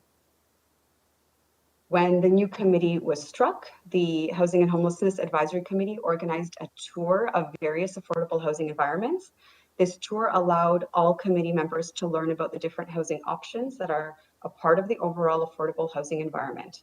This tour also saw subject matter experts from each stop sharing insights and thoughts on the current environment with the committee members. Going forward, our committee has talked about striking a working group that will help organize an education housing event for the community. One of the first projects that was talked about was hosting a screening of the impactful film Push. And first we brainstormed just prior to the pandemic, but of course we're not able to implement those plans. And we're looking forward to exploring this idea again in the future. The committee is looking forward to future consultations and opportunities to inform the city of how best to meet the needs of the committee as part of the implementation of the action plan. And we expect that we will be hearing some system changes impacted by the pandemic at our future meetings. Thank you very much. Thank you for that presentation, Julia, and for persevering in the face of technology. We have a speakers list, and Chris Ritzma is our first speaker, and I believe that James Kemp will be second on that list. So, Chris? Hi, thank you. And thank you for your presentation. I'm going to be a little bit honest, I'm, I guess, a little bit ignorant as to the complete role of the housing and houseless. Is it housing and, I guess it says homelessness, but I guess the more appropriate term people are using is houselessness, correct? Kind of. Housing and homelessness, no problem. Okay, so I'm just curious to, I guess the focus of the committee is mostly on homelessness, and kind of what contributes to homelessness and how to resolve issues around homelessness. My question though is, in my opinion, zoning and land use policy and stuff like that affects houselessness because it affects the supply and demand. It affects the speculation cost of land and stuff like that. So I'm curious to what degree you advise on land use policy and zoning, for example, things like parking minimums, where underground parking spots can cost, between $80,000 to $100,000 per space in, let's say, a condo building that has 200 units and 200 parking spaces. That can get up to, the millions of dollars just for parking spaces, which is obviously just added to the cost of those units. So to what degree does your advisory committee discuss land use policy and zoning bylaws? Thank you. That's a great question. It actually wasn't noted on the presentation, but we definitely have had someone come to speak to that actual concern as well, and concerns about within the city, us connecting and communicating more so that we can address these issues. And one of the solutions that came from that, or one of the creative ideas that came from that, was the secondary units. So you're right about the zoning being a conflict, and we hope to see that there's going to be more flexibility and openness in certain parts of the city where there is going to be opportunity for other creative ways where people could be opening up their homes to allow for housing opportunities for people who don't have any. Thank you for the question. I just have a follow-up. Sure. I don't know if someone else has to go first. Chris, go ahead, and then we'll take James's questions. Thank you. I was just curious, did your committee discuss or comment on, and again, I'm focusing on parking laws just because that's the thing I'm thinking of that we commented on. But I know that the Ontario Liberal Party had, I believe, abolished parking minimums. And then I think the Conservative government, when they came in, they reinstated them. The cycling committee, I believe, did send a letter to the province, or requested through council to send a letter. I don't know if it ended up actually going through. This was sort of like 2 or 3 years ago, but to reinstate the abolishment of parking minimums. Did the housing and homelessness comment on that at all as well, or no? Or You know what? It was quite a while ago, Chris, and I remember that parking was kind of talked about as a side note when zoning came up, but not as specifically as you're mentioning. And I wouldn't say that it was a very deep conversation on parking. Great. Okay. Well, thank you. And I do think that that's really important for getting people out of, into homes, because the cost of housing is incredibly high. So thanks. Thank you, Chris. We'll move on to James Kemp. Thank you for your questions. Hi, yes, my question is kind of a common question. A lot of your issues that you're dealing with are very similar to a lot that the Housing Working Group is dealing with affordable, accessible housing. Especially Atlantic Stigma in particular is also a member of our Housing Working Group. I was just wondering, would you be willing to meet, one or two of your members meet with our working group, or I would also like to offer our services if required in accessibility issues regarding housing. It just seems like we're very much aligned, so I'd like to offer our services in the future. Thank you, James. I have made a note of your name, and I'm actually more than happy to connect and maybe even invite you to one of our upcoming committee meetings. Thank you. Thank you. Is there anyone else with a question for the Housing and Homelessness Advisory Committee? Okay, thank you very much. Thank you for the presentation. And before we move on to our next presentation, I just want to alert our members that we've had a technical glitch. And if you are looking at the city's website and calling up the agenda, the advisory committee order is slightly different than the one that we here in council chambers is looking at. So bear with me when I'm reading them off. They may when I'm reading off through the list. It may be slightly different than what you're seeing, but I assure you that all the advisory committees are going to get their chance to speak and present today. So we're going to move on now to the Immigrant and Refugee Advisory Committee. Okay, let me get mine. And Dina, is that you? You'll be presenting Yes, today? yes, Thank I'm you. just gonna get my You get yourself settled. presentation. Okay. Okay, can everybody see? Lovely. Yep, we can see it clearly. Thank you. Now I need to figure out how to move it. You're moving it now, so it seems like you figured it. Oh, shoot. Okay. Okay. Take your time. Oh my God. Okay. It went back. Okay. Okay, I'm beginning. Okay, hello. My name is Dina Honig, and I'm a presenter from the Advisory Committee for Immigrants and Refugees. The Advisory Committee for Immigrants and Refugees' role is to make a recommendation and advise City Council about challenges impacting immigrants and refugees and influence policies, procedures, and guidelines which address the needs and concerns of refugees and newcomers in Hamilton. Our committee is made of 9 members and reports to Audit, Finance, and Administration Committee. Rami Yasafi is the chair of the committee, and Dina Honig, I'm the vice chair. We are given support from city staff Colleen Morris and Paul Gately, and in addition, Councillor Maureen Wilson serves as our advisor.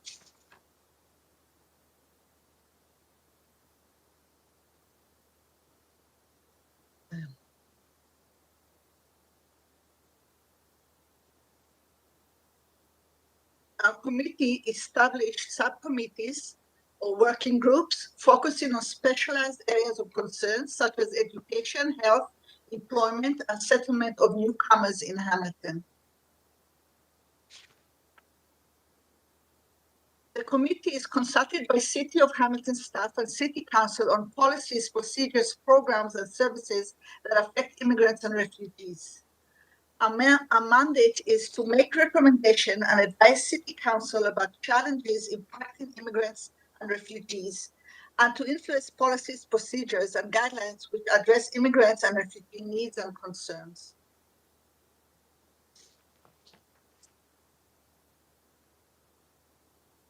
Recently, the committee made a motion that passed in council outlining the lack of knowledge of new immigrants regarding our Indigenous history.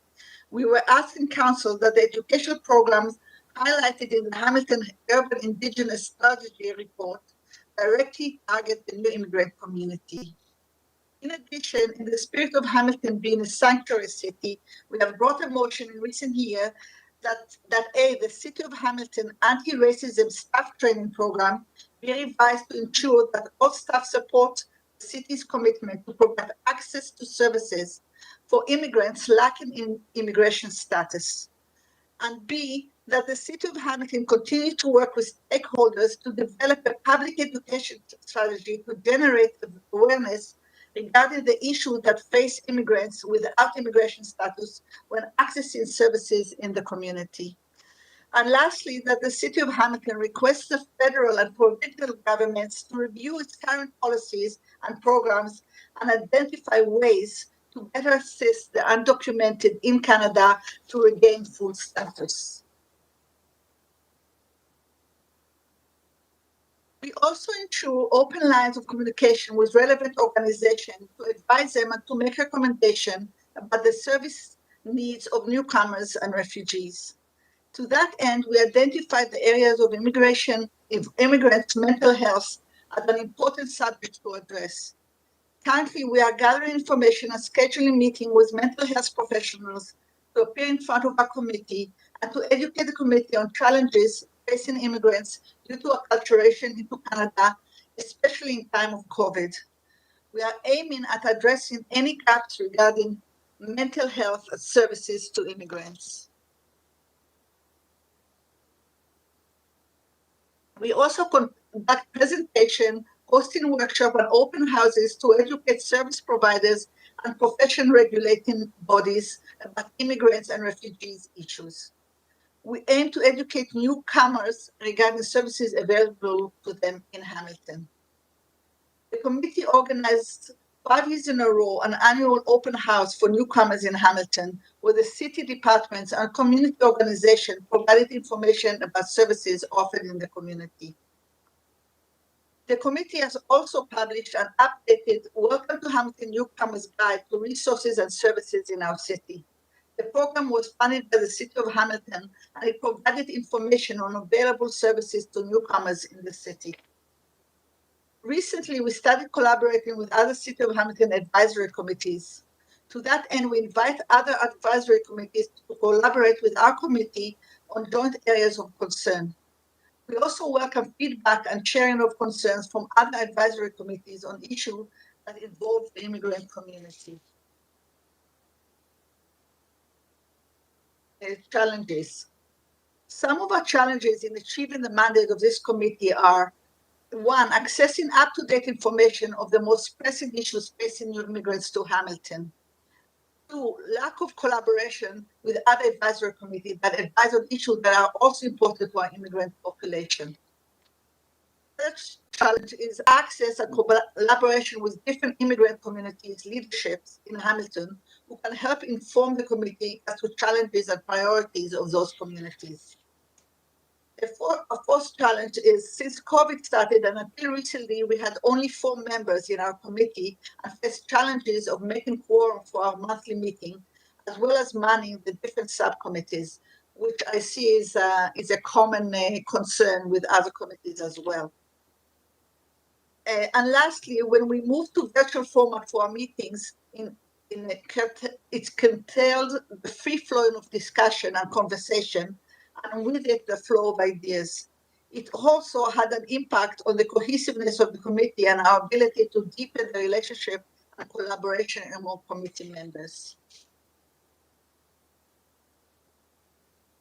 We encourage the other advisory committees to reach out to us and collaborate on common issues.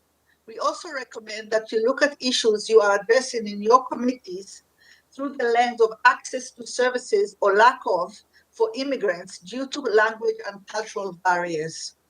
Thank you for listening and participating in this important meeting. Dina, thank you very much for that presentation. Is there anyone, any members with questions for Dina and the work of the Immigrant and Refugee Advisory Committee? Out here. I can see most or some of you now. Is there anyone with questions? Thank you again, Dina, for your presentation. We'll now move on to the Keep Hamilton Clean and Green Committee. And while that group is preparing, we'll move on. After Keep Hamilton Clean and Green, we will have the LGBTQ Advisory Committee, Mundialization, Seniors Advisory, Hamilton Status of Women, Hamilton Veterans Committee, and Waste Management Advisory Committee. So now we will hear from the Keep Hamilton Clean and Green Committee. Thank you very much. Hello everyone, my name is Paulina and I'm going to be the representative for the Keep Hamilton Green and Clean Committee. All right.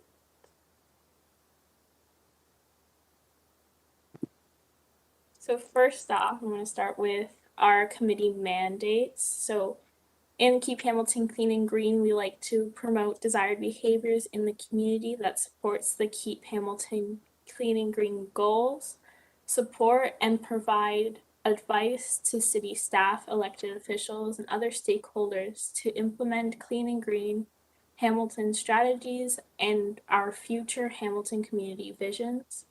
Primary focuses on affecting behaviors and attitude conducive to clean, healthy, and safe communities through leadership actions. Provide annual grants to local communities for green and beautification initiatives. We also support and provide advice to city staff, elected officials, and other stakeholders to implement the clean and green Hamilton strategy and future Hamilton community visions. engage in neighborhood and city initiatives that aim to beautify our community by promoting environmental stewardship and prevent litter, illegal dumping, and graffiti. Committee memberships. The committee represents and comprised of Hamilton citizens, Hamilton businesses, improvement areas, public and Catholic district school boards, local environmental organization, youth, and city council representation.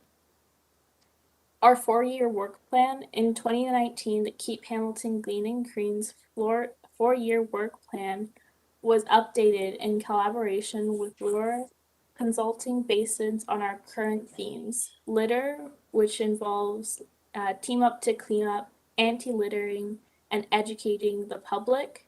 Illegal dumping, education on free ways to get rid of affected areas, like ways to get rid of their litter.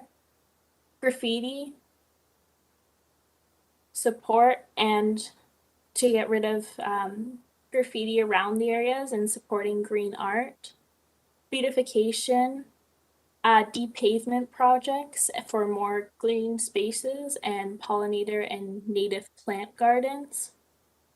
Environmental stewardship, to build relationships with our local communities and nonprofit organization, increasing green infrastructure, education, and phasing out single-use plastics. And then we also have other initiatives, which includes recognizing leaderships around our Hamilton areas, supporting residents and local communities, engaging with our communities and making sure that we are here to support them, and also updating our mandate as we go. Keep Hamilton Green Committee successes. The Keep Hamilton Green and Clean Committee annually supports the community through the Clean and Green Neighborhood Grant process. This year in 2021, we awarded $4,675 in grant funds, and they were awarded to 8 local grassroots communities. Annual supports with the Team Up to Cleanup programs, ensuring cleanup supplies are made available to our local residents wanting to conduct a community or individual cleanup within Hamilton communities. Pre-COVID, typically over 20,000 residents and organizations register and participate in the program. Advocates clean and green initiatives such as Great Canadian Shoreline Cleanup, Clean Together Canada, the Butt Blitz, and municipal graffiti awareness programs. As a Keep America Beautiful affiliate, conducts annual litter and waste scans. And any questions? Paulina, thanks so much for that presentation. If you could just unshare your screen for a moment so I can see everyone. Is there anyone with questions for Paulina and the advisory committee? Righty, thank you very much for coming today and presenting. We're going to move on to the, we're fine? Oh, sorry. I saw a hand waving in front of me, so I had to miss someone. We're going to move on to the Lesbian, Gay, Bisexual, Transgender, and Queer Advisory Committee presentation. Oh, I'm sorry. Pardon me. I do see the speakers list now, and Krista has a question for us. Sorry about that. No problem. Paulina, Thanks, I just had a question about the grants that you said that you gave out to eight projects. Is that through city funding, or do you guys get grant money in and then distribute it?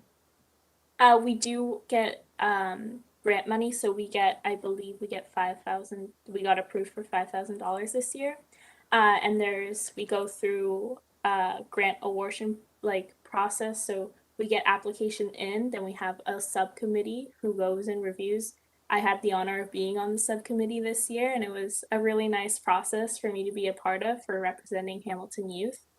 So yeah, we went through the application process, and then through that we award and allocate funds to different initiatives, and then we have a follow-up process once they're finished their initiatives, just to track our progress and their progress to see how they did.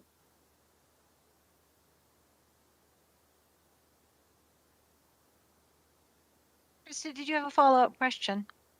Sorry, no, thank you. I have that was good. I appreciate it. Thanks, No and thanks problem. for your patience. Sorry, I missed you there. We now have another speaker. Jessica Maroli has a question. Yeah, just a question about the funding source for the grant. So is that $5,000 in addition to your budget as a committee, or is it $5,000 from your committee budget? It's included in our budget. So yeah, we have just one section just for awarding grants to our local community. If that answers that question.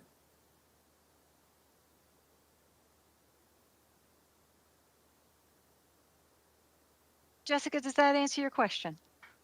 Yeah, sorry. Yes, it does. Thanks. Okay. No problem. No problem. Okay, that's terrific. Thank you very much, Paulina, for your presentation. And I believe we don't have any other speakers. I'm going to try and slow down a little bit now so we can make sure we get everyone. Okay, there are no other speakers. And so we will be moving on to our next presentation from the Lesbian, Gay, Bisexual, Transgender, and Queer Advisory Committee. Hey folks, thanks for having me. I'm just going to get this screen shared. You can all see that okay? So our presentation today is going to be talking about some of the themes we've had over the last couple of years, the history briefly of our committee, which I think is important. So this committee was born, the context was born out of a lawsuit filed against the city for refusing to recognize Gay Pride Day in 1992, and that process kind of got resolved between 1995 and 2002, and eventually, in part at least, was some of the impetus for this committee forming. And it's been going around for about 16 years. That's important because the context for this committee determines the kinds of work we do. Our mandate is to eliminate barriers, give voice to the perspectives of LGBTQ individuals, evaluate the city, and make recommendations to council and staff. And so we've done that. And primarily what we're going to talk about today are the successes we've had in the last 2 years, some of the challenges at the end, but there's been a lot of successes. I want to share those with you. So we want to first say that where this term of council started and the context for a lot of the things that occurred was in this moment of what we plan to do for a flag raising in 2019. That moment, our recommendation and the response to that formed a lot of the work that the committee did in the first year and really kind of held us back from getting other things done. Just want to say that because I think the context is important. Our successes, though, there were a lot. We successfully started social media accounts on Twitter and Facebook to communicate about our committee. Those have been going strong since the beginning.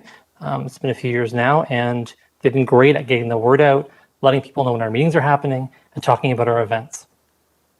We also worked with the lawyers who did the independent review of the events surrounding Pride in 2019. We successfully got them to delegate to our committee and gave us some advice, and some of that advice actually showed up in the report at the end. We established 4 working groups, 2 that are currently on hiatus, one around a needs assessment that came out of McMaster, and then 2 right now about changing the name of our committee and reviewing all the committee's documents. We held a community conversation after the violence at Pride in 2019 in council chambers that brought hundreds of people together to have a conversation. It was moderated by our chair. We held another community conversation virtually in June of 2021 to continue to advance and advocate for issues. We worked on a year-long overhaul of our minutes in cooperation with the Office of the City Clerk to help increase the legibility of our minutes and make them easier for us to use, which was a huge barrier when we first started. We successfully worked with the Audit, Finance, and Administration Committee to increase the number of members in our committee from 9, where we started, to 15 that we have today. We submitted recommendations to various bodies with respect to reconsidering City Council's citizen appointee to the Hamilton Police Services Board, including a delegation to that board on February 14th of 2020. We held an event at the YWCA in December 2019 to introduce the LGBTQ Advisory Committee to the community and to gather in the spirit of friendship and conversation. We recommended this event that we're having today. So this got started by our committee going around and having conversations with a couple of other committees, and then eventually making a recommendation to council, which was approved. We also engaged and delivered a community survey through the Engage Hamilton platform to get feedback about the LGBTQ Advisory Committee's plans for Pride 2021, and advertised and filled the vacancies in our committee that were those 6 vacancies I mentioned earlier. we were able to actually hire a member of the queer community to design the marketing and advertising materials and eventually make our committee more diverse. We were able to use some of the resources of our committee for the first time in terms of recommending donations to Transgender Day Remembrance events in the city of Hamilton, which we've been doing for years, but also to support community organizations impacted by COVID. So these things were approved by City Council as well. We developed a new land acknowledgement, and we participated in a number of very successful delegations to the Audit, Finance, and Administration Committee, including one that actually I think streamlined the process for delegating itself. We delivered our first annual presentation, and now we've moved from being part of the Audit, Finance, and Administration Committee to actually moving to Emergency and Community Services, so again, approved by Council. Two key intersectional issues we delegated on that were successfully approved by Council, at least in part: sidewalk snow clearing and accessible captioning for all city committee meetings. That's a huge one that's going to be coming forward soon. Challenges. So we had a lot of challenges around the handbook and around policies in general. They were super unclear around who could call meetings and policies. A couple examples here, right? So the mayor and city manager once called a meeting of our committee unilaterally when we first got going. But policies are often unclear or untested or added without much notice. That's created a ton of challenges for our committee in terms of trying to get our work done and has delayed things considerably. We had sudden changes in administrative support and a lack of clear guidelines around communication that were pretty persistent through 2019 and 2020, especially things others have raised like not having an actual committee email address, no central record storage for minutes or motions, and no real clear policy regarding media contact. Other challenges I think everyone's faced, like COVID-19, especially that virtual meetings were suspended until August of 2020, meaning that we couldn't participate in celebrating or supporting Digital Pride 2020. And of course, probably something people are aware of, the complaint against the chair of our committee, me, for sharing public information, including a lengthy public adjudication process through the Integrity Commissioner. Also involved interviewing former and current members of our committee. So that was a huge amount of stress and anxiety for everybody involved. Last point, you want to contact us, here's how to do it. I've noticed a big theme in the conversations today. People are saying things like, yeah, reach out to us, we'd love to do so. And that's been a big challenge, is trying to communicate with other committees and collaborate around things that are of mutual interest. So here's my information, that's our staff's information.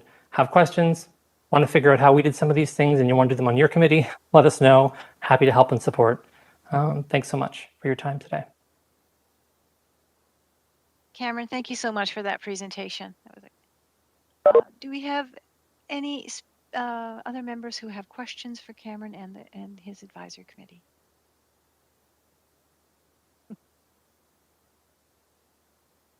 I believe that David Broom has raised a hand. Hi, Cameron. It's you raised some salient points there. You say you use Facebook and Twitter as well. How does that sit with council and in relation to the media restrictions that are imposed?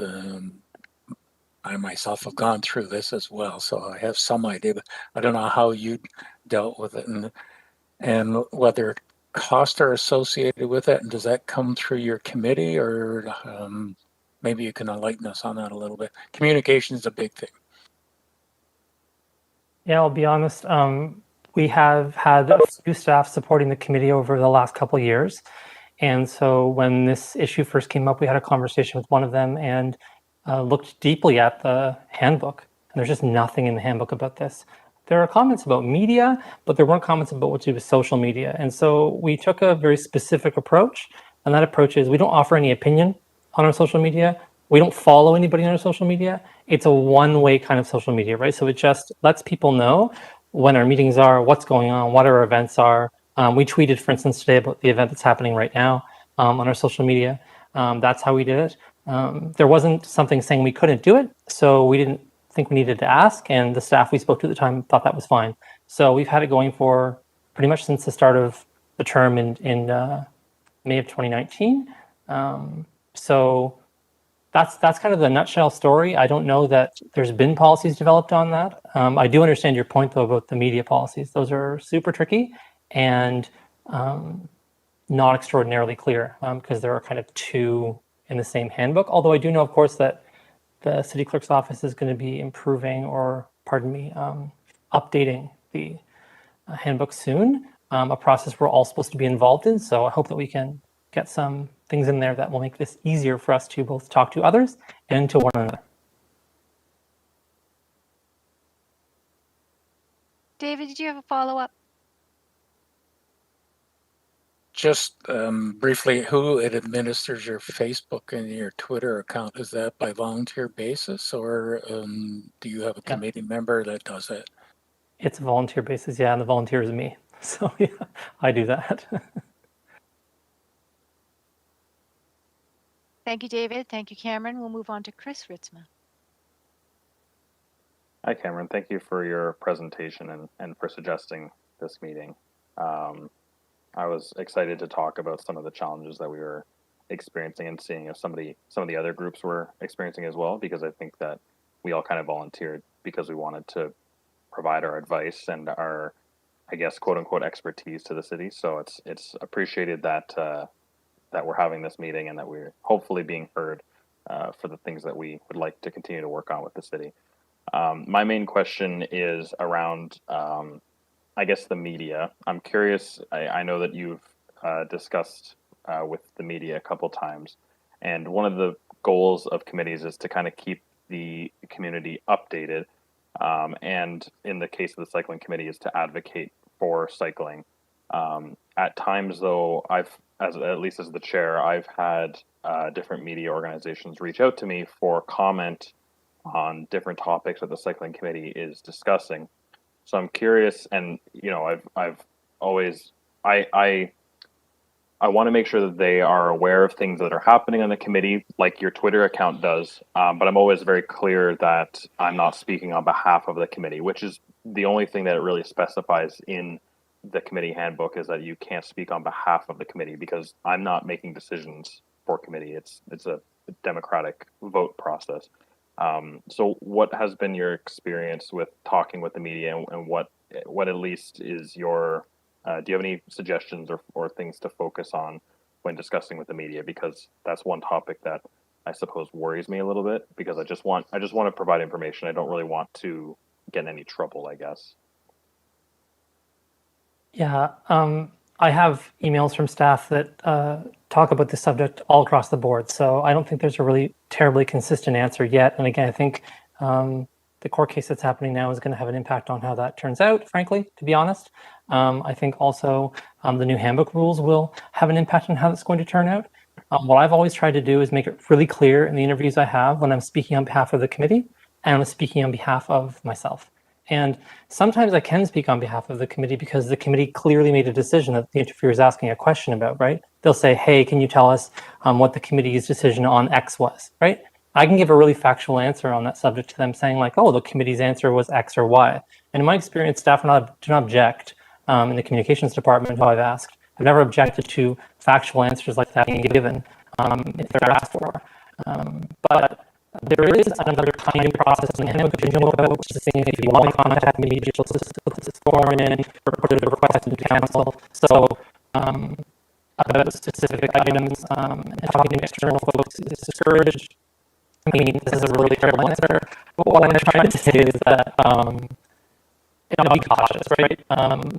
When you're taking a hat off and putting a hat on, when you're having this conversation with the media, that you're speaking about things that you've spoken about in public with the committee that are based around decisions or discussions you've had that are on the record, right? And if you're simply reciting the discussions and decisions you've had on the record that are already in the public domain, like what on earth could be wrong with that? Is my perspective. Again, take lead from the staff that you're getting advice from, but in my understanding and reading of the handbook, in my view, and again, some staff share this view, is that the facts are the facts. Hope that helps. Great, thank you. Chris, did you have a follow-up? No, I do not. Thank you very much for your question. So we're going to move on to the next topic.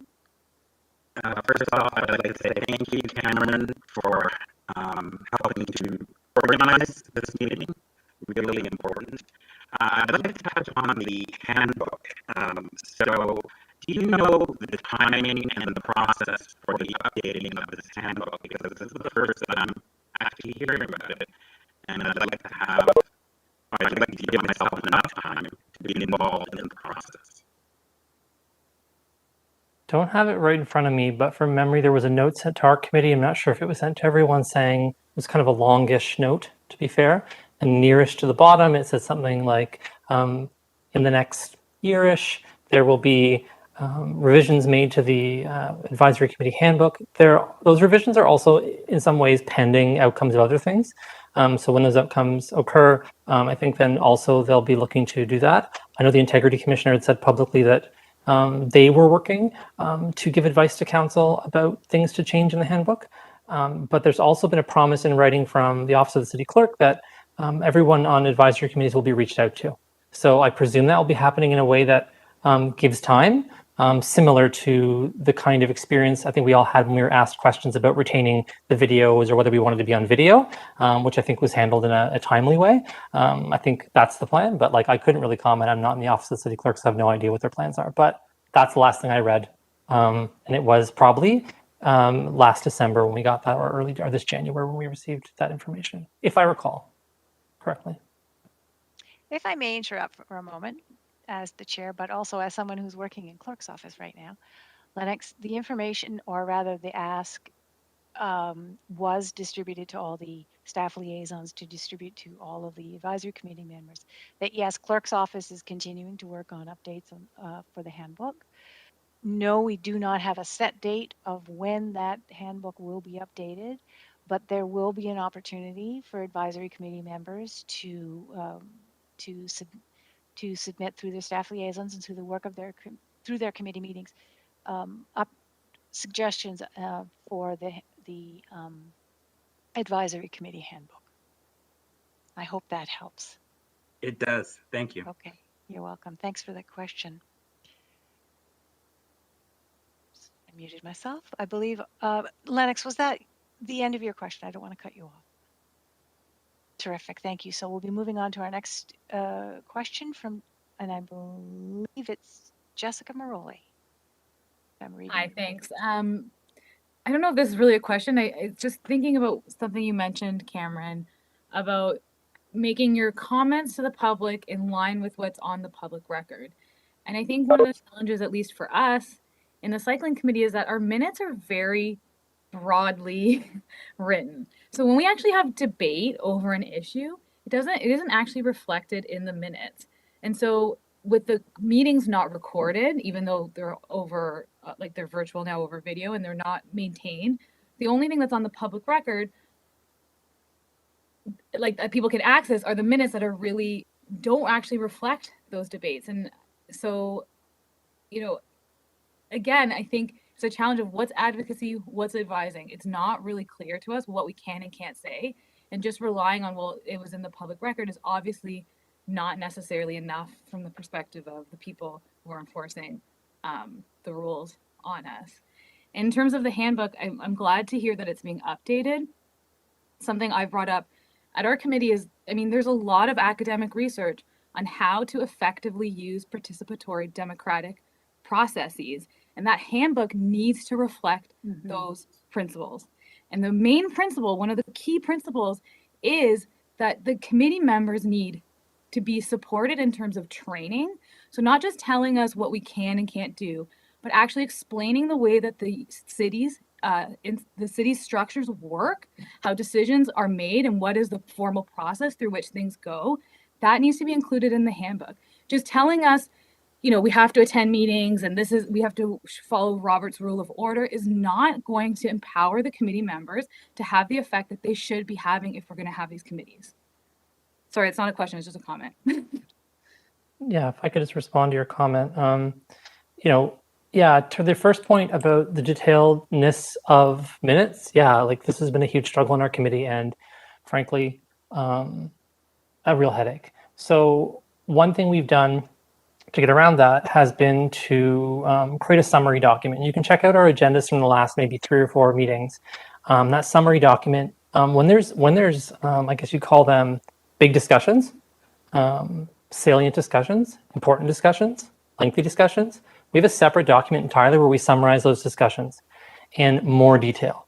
It doesn't live inside the minutes, but it's an official document of the committee that we can refer to later, because we had the same exact problem, which was this is the only record of what we're doing here. Some of the work we're doing, I would argue, is historic in nature and can have a huge impact on civic democracy. Not having a record of that is a mistake. To your point about structures being explained, I just want to echo that. I think that kind of, that's really been what I meant when I said earlier that we had a really hard time with policies. The policies would say, you're supposed to have a citizen committee report. Then we'd find out like very few committees had ever submitted one. There's not really an ingrained process for this. We would go to do it in the way that the handbook said it and be told, no, do it this way. No, do it this way. No, do it that way. No, change this. So there's not already tested policies and procedures and explanations and steps for things that like should exist already, right? Because not everyone's interacting with these things in the same manner. So that's the best I can say, and I agree with you. Yeah. Jessica, did you have a question? I mean, I guess my question was like how I didn't really have a question. It just it sparked some thoughts, I guess. Thank Thanks. you very much. We'll be moving on in our speakers list, and I believe that Jean Mayo is our next speaker. Thank you. Yes, thank you. So I'm with the Seniors Advisory, and it's just a comment again on the sort of need for collaboration, because, I mean, Cameron, you brought up the whole question of the retention of the recordings of the advisory committees. And the clerks asked for our input. Well, I gave a fairly lengthy input. I wasn't in favor, said it was above my pay grade. And, but, you know, like, I think it's something that should have been discussed amongst all of us. You know, the pros and cons, because it's a matter that concerns all of us.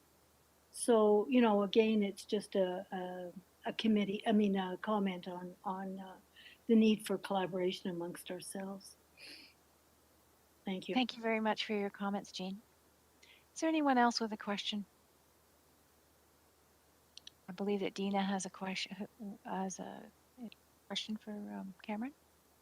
I just want to comment. I really like all the comments here, and it raises the idea that maybe we should have something like this, maybe once a year, once in half a year, where we're gonna talk about procedures, not necessarily about what we do, but about topics like that of, you know, procedures, the city, how effective we are, how we can get more effective, and how we can collaborate to change the way things are done.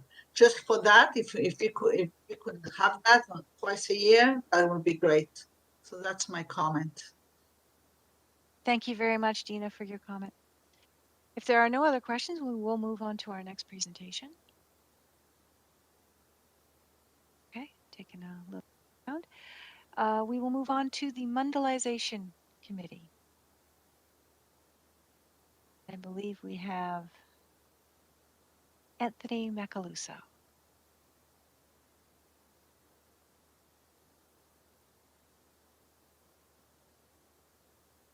Anthony, if you're speaking, you may be muted because I can't hear you, but you may not have started speaking yet.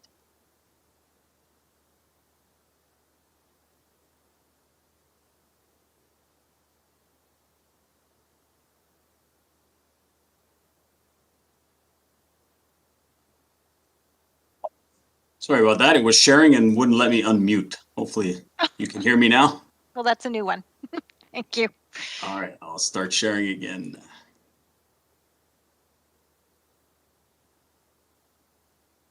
Okay, hopefully you can hear and see me. Yes, see the we can. presentation now. Again, I want to say good evening to everybody on behalf of the Mundialization Committee. And joining us this evening, I have my colleagues Bob Semko, Brian Ende, Jan Lucas, and Rosemary Baptista.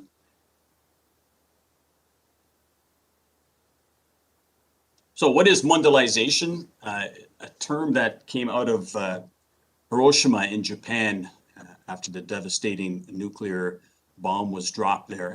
The citizens looked to try and make the world a better place to ensure that something like that tragedy never happened again. Here in Hamilton in 1968, by resolution of council, we were declared a world or mondialized city. And should be noted that the former town of Dundas, before Hamilton, was actually the first community in the Americas to join this movement a year before. So what does our committee do? So our committee works to promote Hamilton as a world city, which is dedicated to global awareness, international cooperation, and world law. Furthering the work of the United Nations, undertaking twinning programs, which is probably our most well-known initiative, and also trying to involve Hamilton citizens of different cultures, especially from those in our sister communities, to share in multicultural programs and include and advise City Council on implementing these programs. So the city of Hamilton has 10 twin cities across the globe. So Shawinigan in Quebec, Kaga in Japan, Mangalore, India, Fukuyama, Japan, Rakoto in Italy, Manshan, China, Flint, Michigan, Sarasota, Florida, Valle Paligna in Italy, and finally Monterrey, Mexico. So with our twin cities and our committee, we run a number of activities. So in the last few years, we have promoted a biannual photo contest featuring various themes.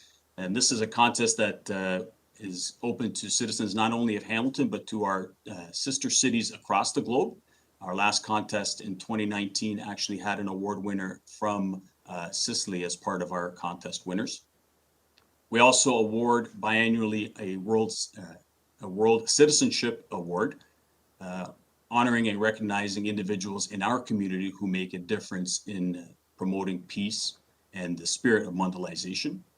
We work with various groups to support student and cultural exchanges. We help to work on displays and commemorations. In the up near the mayor's office, there is a display case which displays some of the artifacts that have been collected and given over the course of the 50+ years of mondialization here in the city of Hamilton. We also work with other displays. If you've been to City Hall, if you've been able to get to City Hall in the last 2 years or so, we've had a Sicilian cart which has been displayed that our committee has worked with members of the Hamilton Sicilian community to display.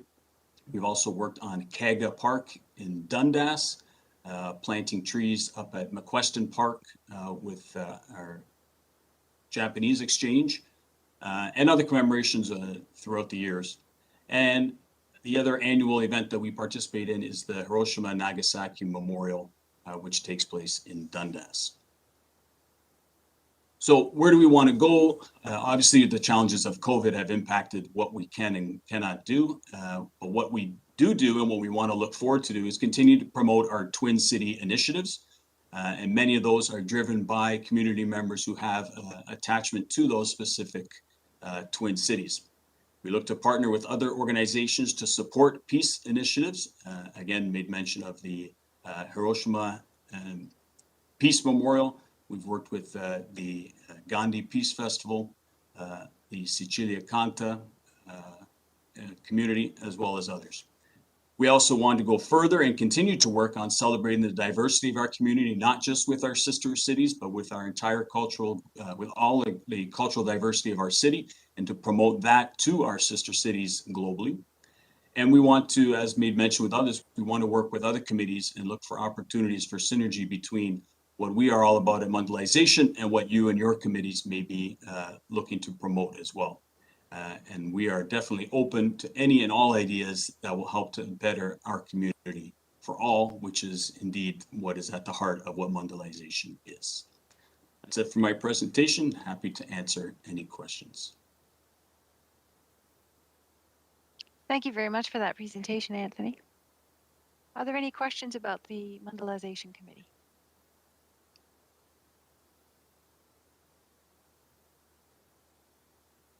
Alrighty, thanks again, Anthony. Thank you. Okay, so we will be moving on next to our Seniors Advisory Committee presentation.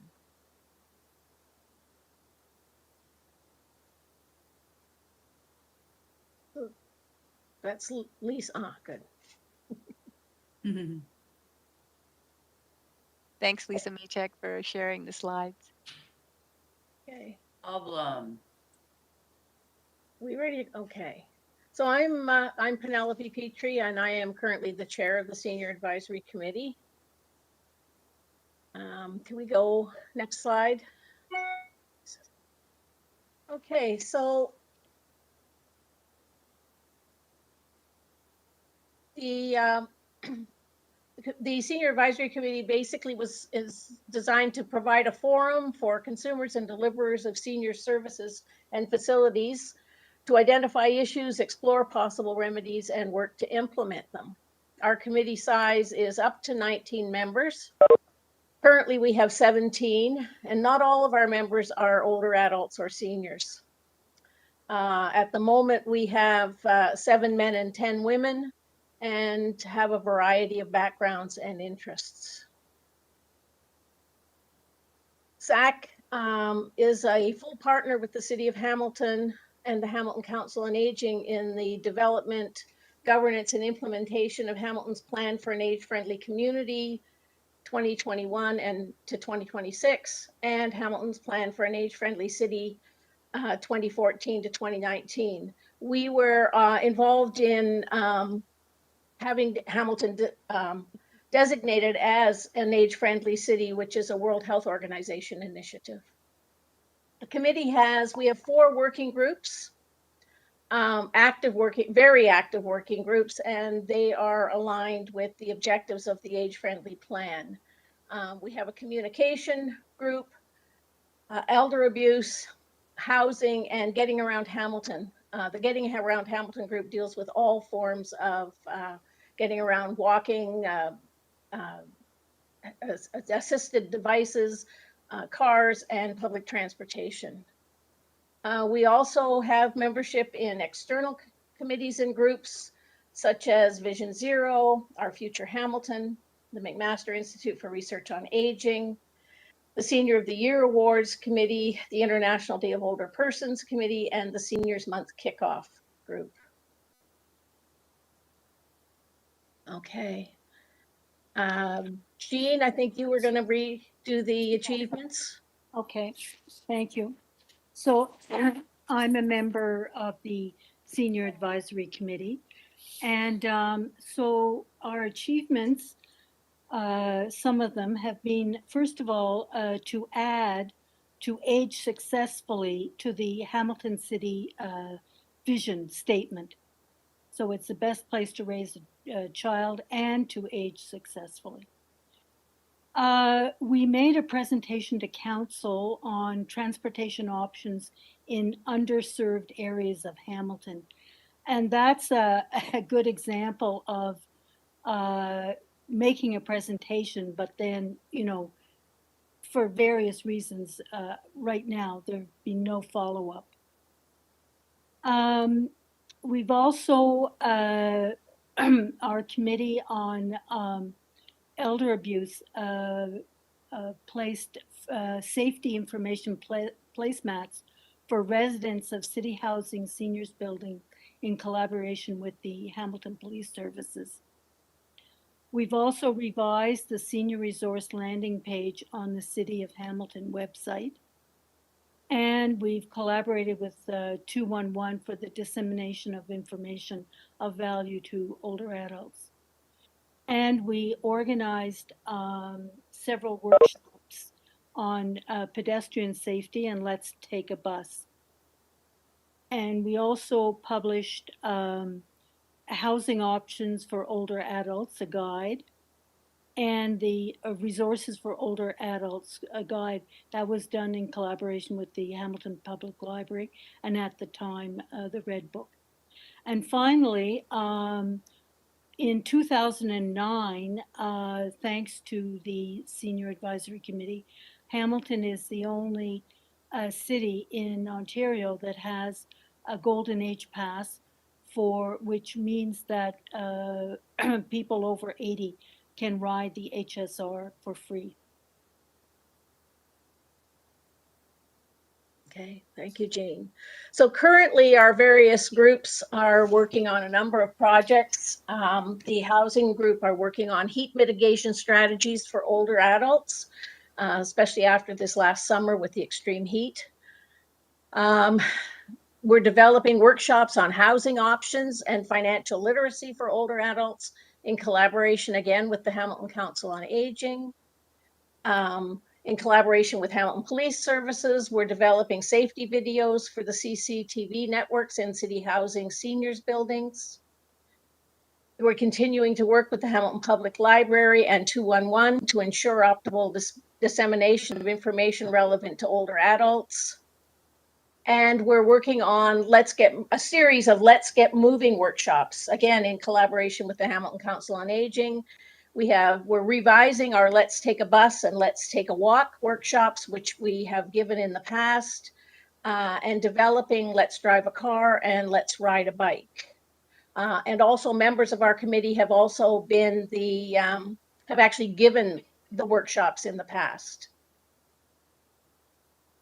So, okay, and I would like to say that our counselors Jackson and Nan are counselors, and at least one of them is present at most of our meetings. And in terms of people we're talking about quorum, we have a large committee, but we have only not made quorum once. So I'm quite pleased about that. Our members do tend to come. So are there any questions? Thank you very much for that presentation. It must be that powerful chair that you have on that committee. Are there any questions for our members today for the Seniors Advisory Committee? Okay, then. Thank you very much again for the presentation, and we will move on to the Hamilton Status of Women Committee. Welcome. Hi there, I'm Stephanie. I'm the current chair of the Status of Women Committee. I don't have a presentation, and I'll try to keep this quick because I know one of the last presentations, and I'm sure everyone has evening plans. So we're the Status of Women Committee. We're actually working right now on changing our name and mandate. At our last meeting last week, we passed a report to change the name of our committee to the Women and Gender Equity Committee, and changing our mandate to be a bit more gender inclusive of non-binary and trans individuals, recognizing that our committee doesn't just focus on issues affecting women, but focuses on gender inequality more broadly when we're talking about issues in the city of Hamilton. So that's been one of our main objectives over the past couple months. So we're really excited that we got that motion passed and that it'll be going to council soon. We are also working on getting more members. We were inspired by the LGBTQ committee's motion to get more members on their committee in order to be more inclusive and to have a more diverse range of voices on our committee. We have seen a number of members drop the committee since we started at the beginning of our term, and that does make it difficult to meet quorum sometimes. Like other committees I mentioned, we are also experiencing those challenges. So it's not great to hear, but it's nice to hear from other people that that is not just our committee experiencing challenges like that. We are continuing to support the Women of Distinction dinner offered by the YWCA. That's one of our big things that we do on our committee. Also during the pandemic, since we did not use our funding, since our committee was not active, like all the other committees, we did use some of our surplus funding to support community organizations during the pandemic that specifically focus on women and gender inequality. Other challenges that we've been facing are consistent engagement and determining how much can be accomplished by our committee, since we only meet monthly for a couple hours. So we're always grappling with that, and which often is made difficult by challenges in quorum or summer breaks. So we are continuing to try to find more ways to be active and get projects completed, but we sometimes find there are constraints given how our committee continues to operate. So that is it. I'm happy to answer any questions, and thank you so much. Thanks very much, Stephanie. Are there, oh, I see that Paulina has a question for you. Thank you. Yeah, I just have one question. Would you be open for like students joining the committee? Because I know a couple of friends who would be interested in joining. Yeah, we would love that. We also just passed that motion at our last meeting, so that has to go to council and then we'll have to start the process. But once that happens, I'm happy to get in touch with you, or if you want to reach out to me, we'd love to have more student voices. That'd be great. Yeah, for sure. If you just want to. I'll put my email in the chat. Yeah, okay.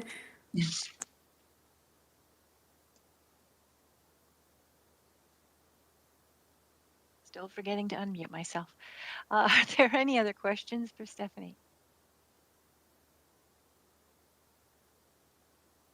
Jessica. Hi. Okay, I have my daughter here, so you might hear some crying in the background. Stephanie, your comment about expanding the membership just got me thinking about something we wanted to bring up but didn't have a chance, and just wondering, like, what, in terms of the representation across the city, do you have people that live in a variety of wards? Because that's one of the challenges we have in the cycling committee, that we find a lot of the members are in basically the downtown wards, Ward 2, Ward 1. And so we have a challenge in like representing across the city, and that, like, I guess it's a question to you, but really any of the other committees. Yeah, that's a really good question. I don't think I have noticed about ward representation. I think we're more looking at representation by like age groups and racial backgrounds, socioeconomic backgrounds. But that is a very good question. I do think we have pretty good representation. I know that we have a few members on the mountain and a few members down the mountain. But I don't know specifically by ward, but that's a really good question that I could ask the committee next time we meet.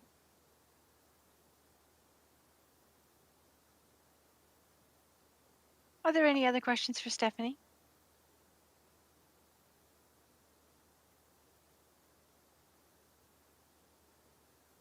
All right, then we'll move on. Stephanie, thank you very much for your presentation today and speaking to us.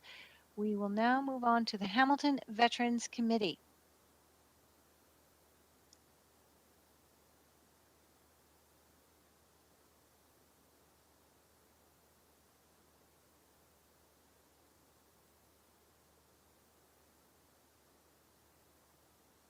Hello, everyone. My name is Mike Rehill. I'm sharing my screen now. Can everybody see it? Yes. Okay. I'll continue on then.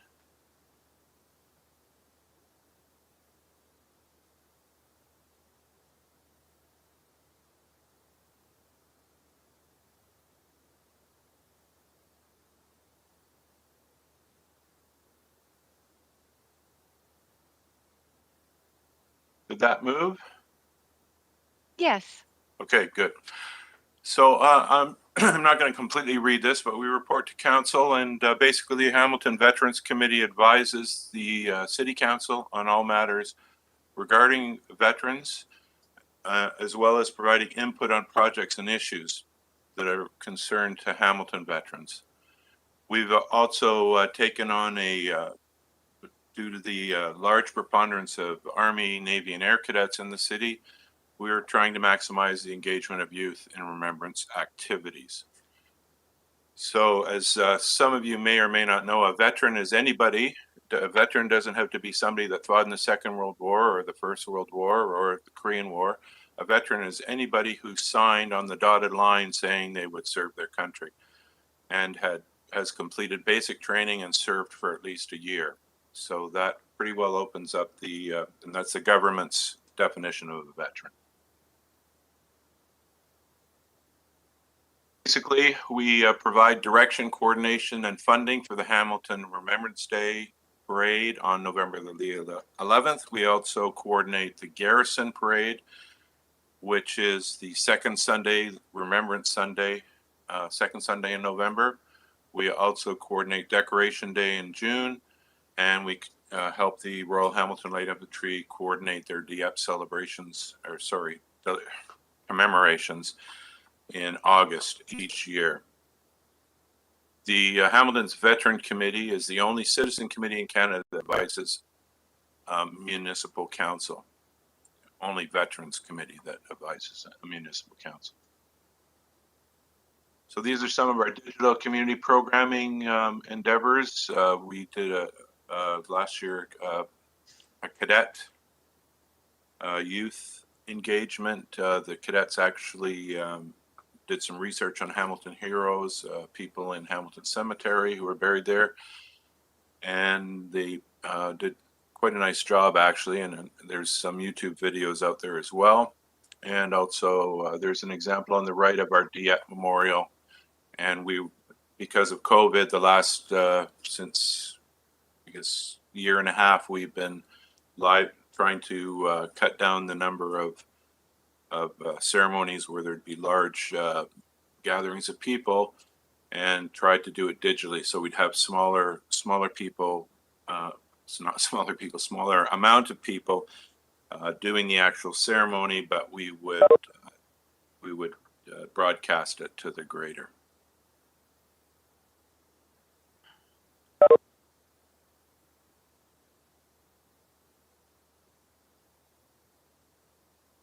Previous and ongoing projects are here. Commemorated James Street North and South as Veterans Way of Remembrance. And we now have the cadets, the youth, leading Decoration Day services. So we can pass these traditions on to the youth. We've also added large video screens at our services so people that come to the service and can't see what's going on at the actual cenotaph and see what's going on the big screen.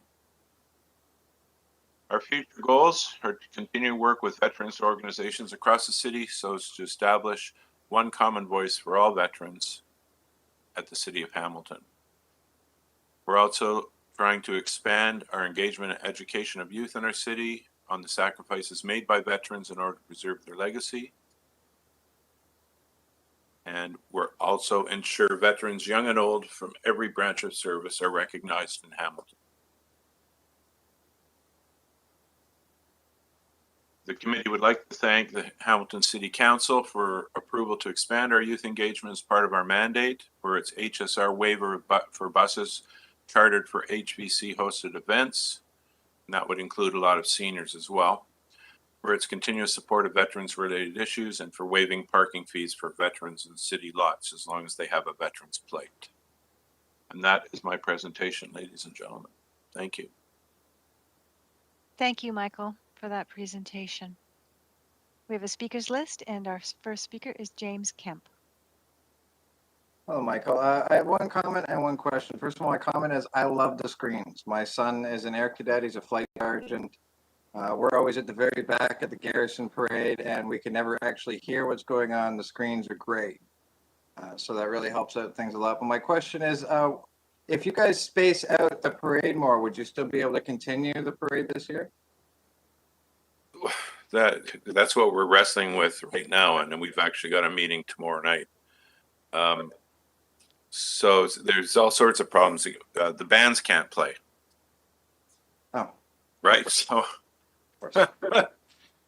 yeah, yes, we could space it out. Unless we're locked down again, we're envisioning that we will have a Garrison parade this year on the Remembrance Day Sunday, which will be the 14th of November. Thank you very much. Thank you for your question. Are there any other questions for Michael?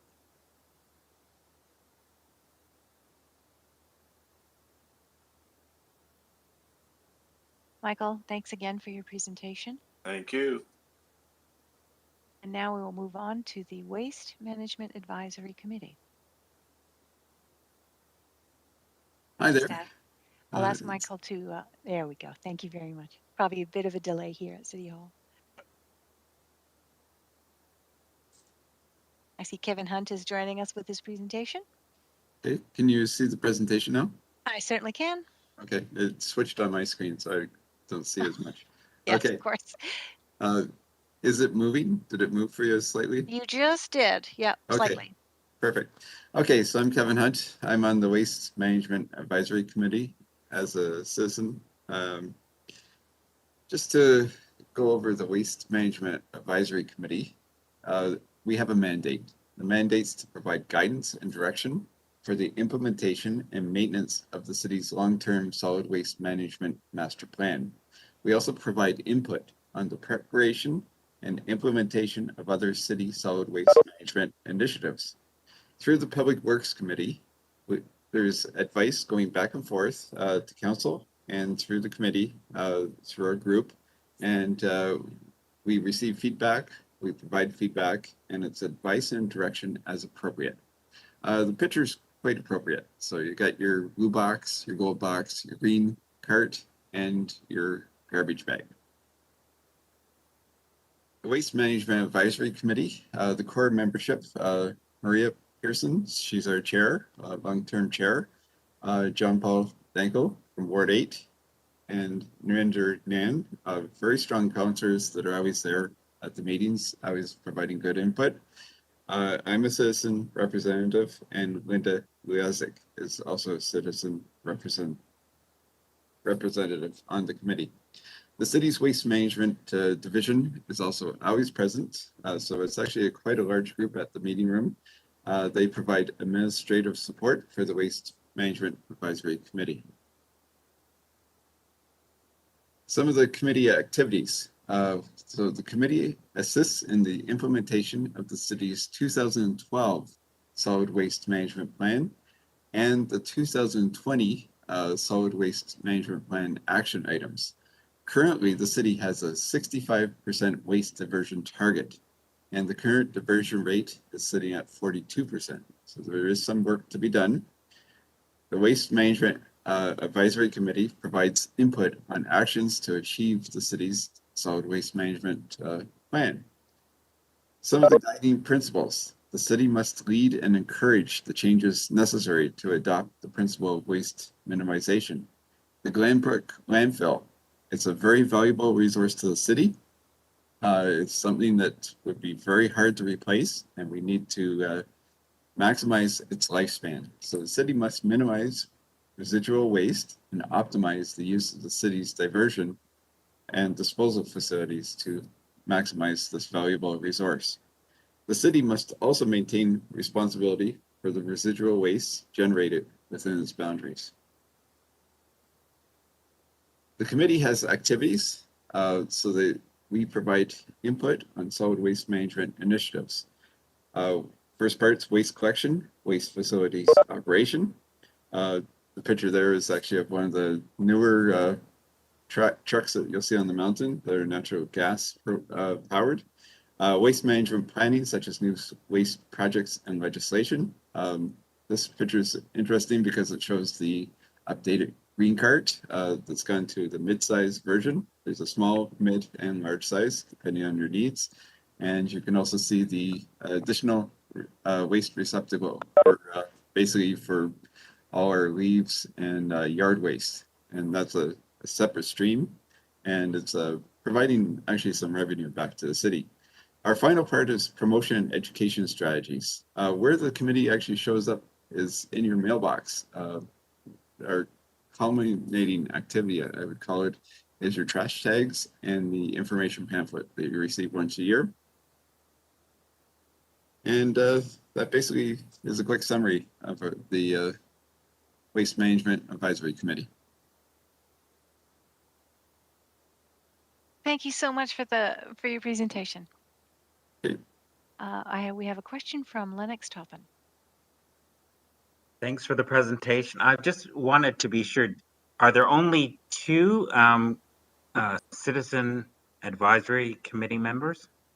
Yes, there's only two of us right now. Has that always been the size of, like, it seems very small for some reason? As long as I've been on the committee, there's been two.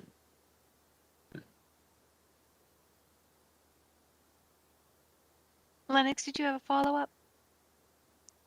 Thanks for your question. Is there anyone else with a question for Kevin?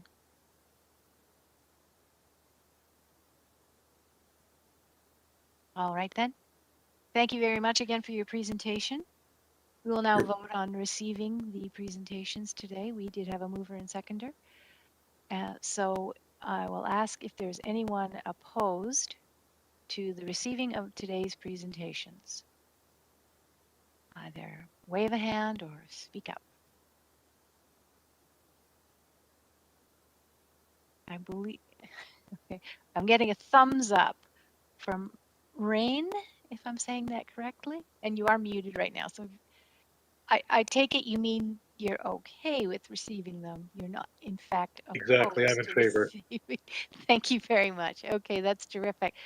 I wanted to thank you all today for your time in presenting and coming up with questions and having a conversation together.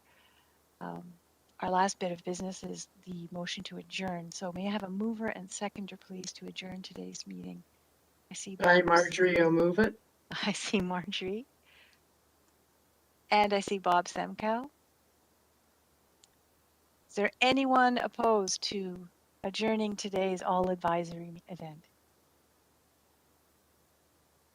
Terrific. That is great news. Thank you again for your participation today and your continued participation with your advisory committees. Have a good evening.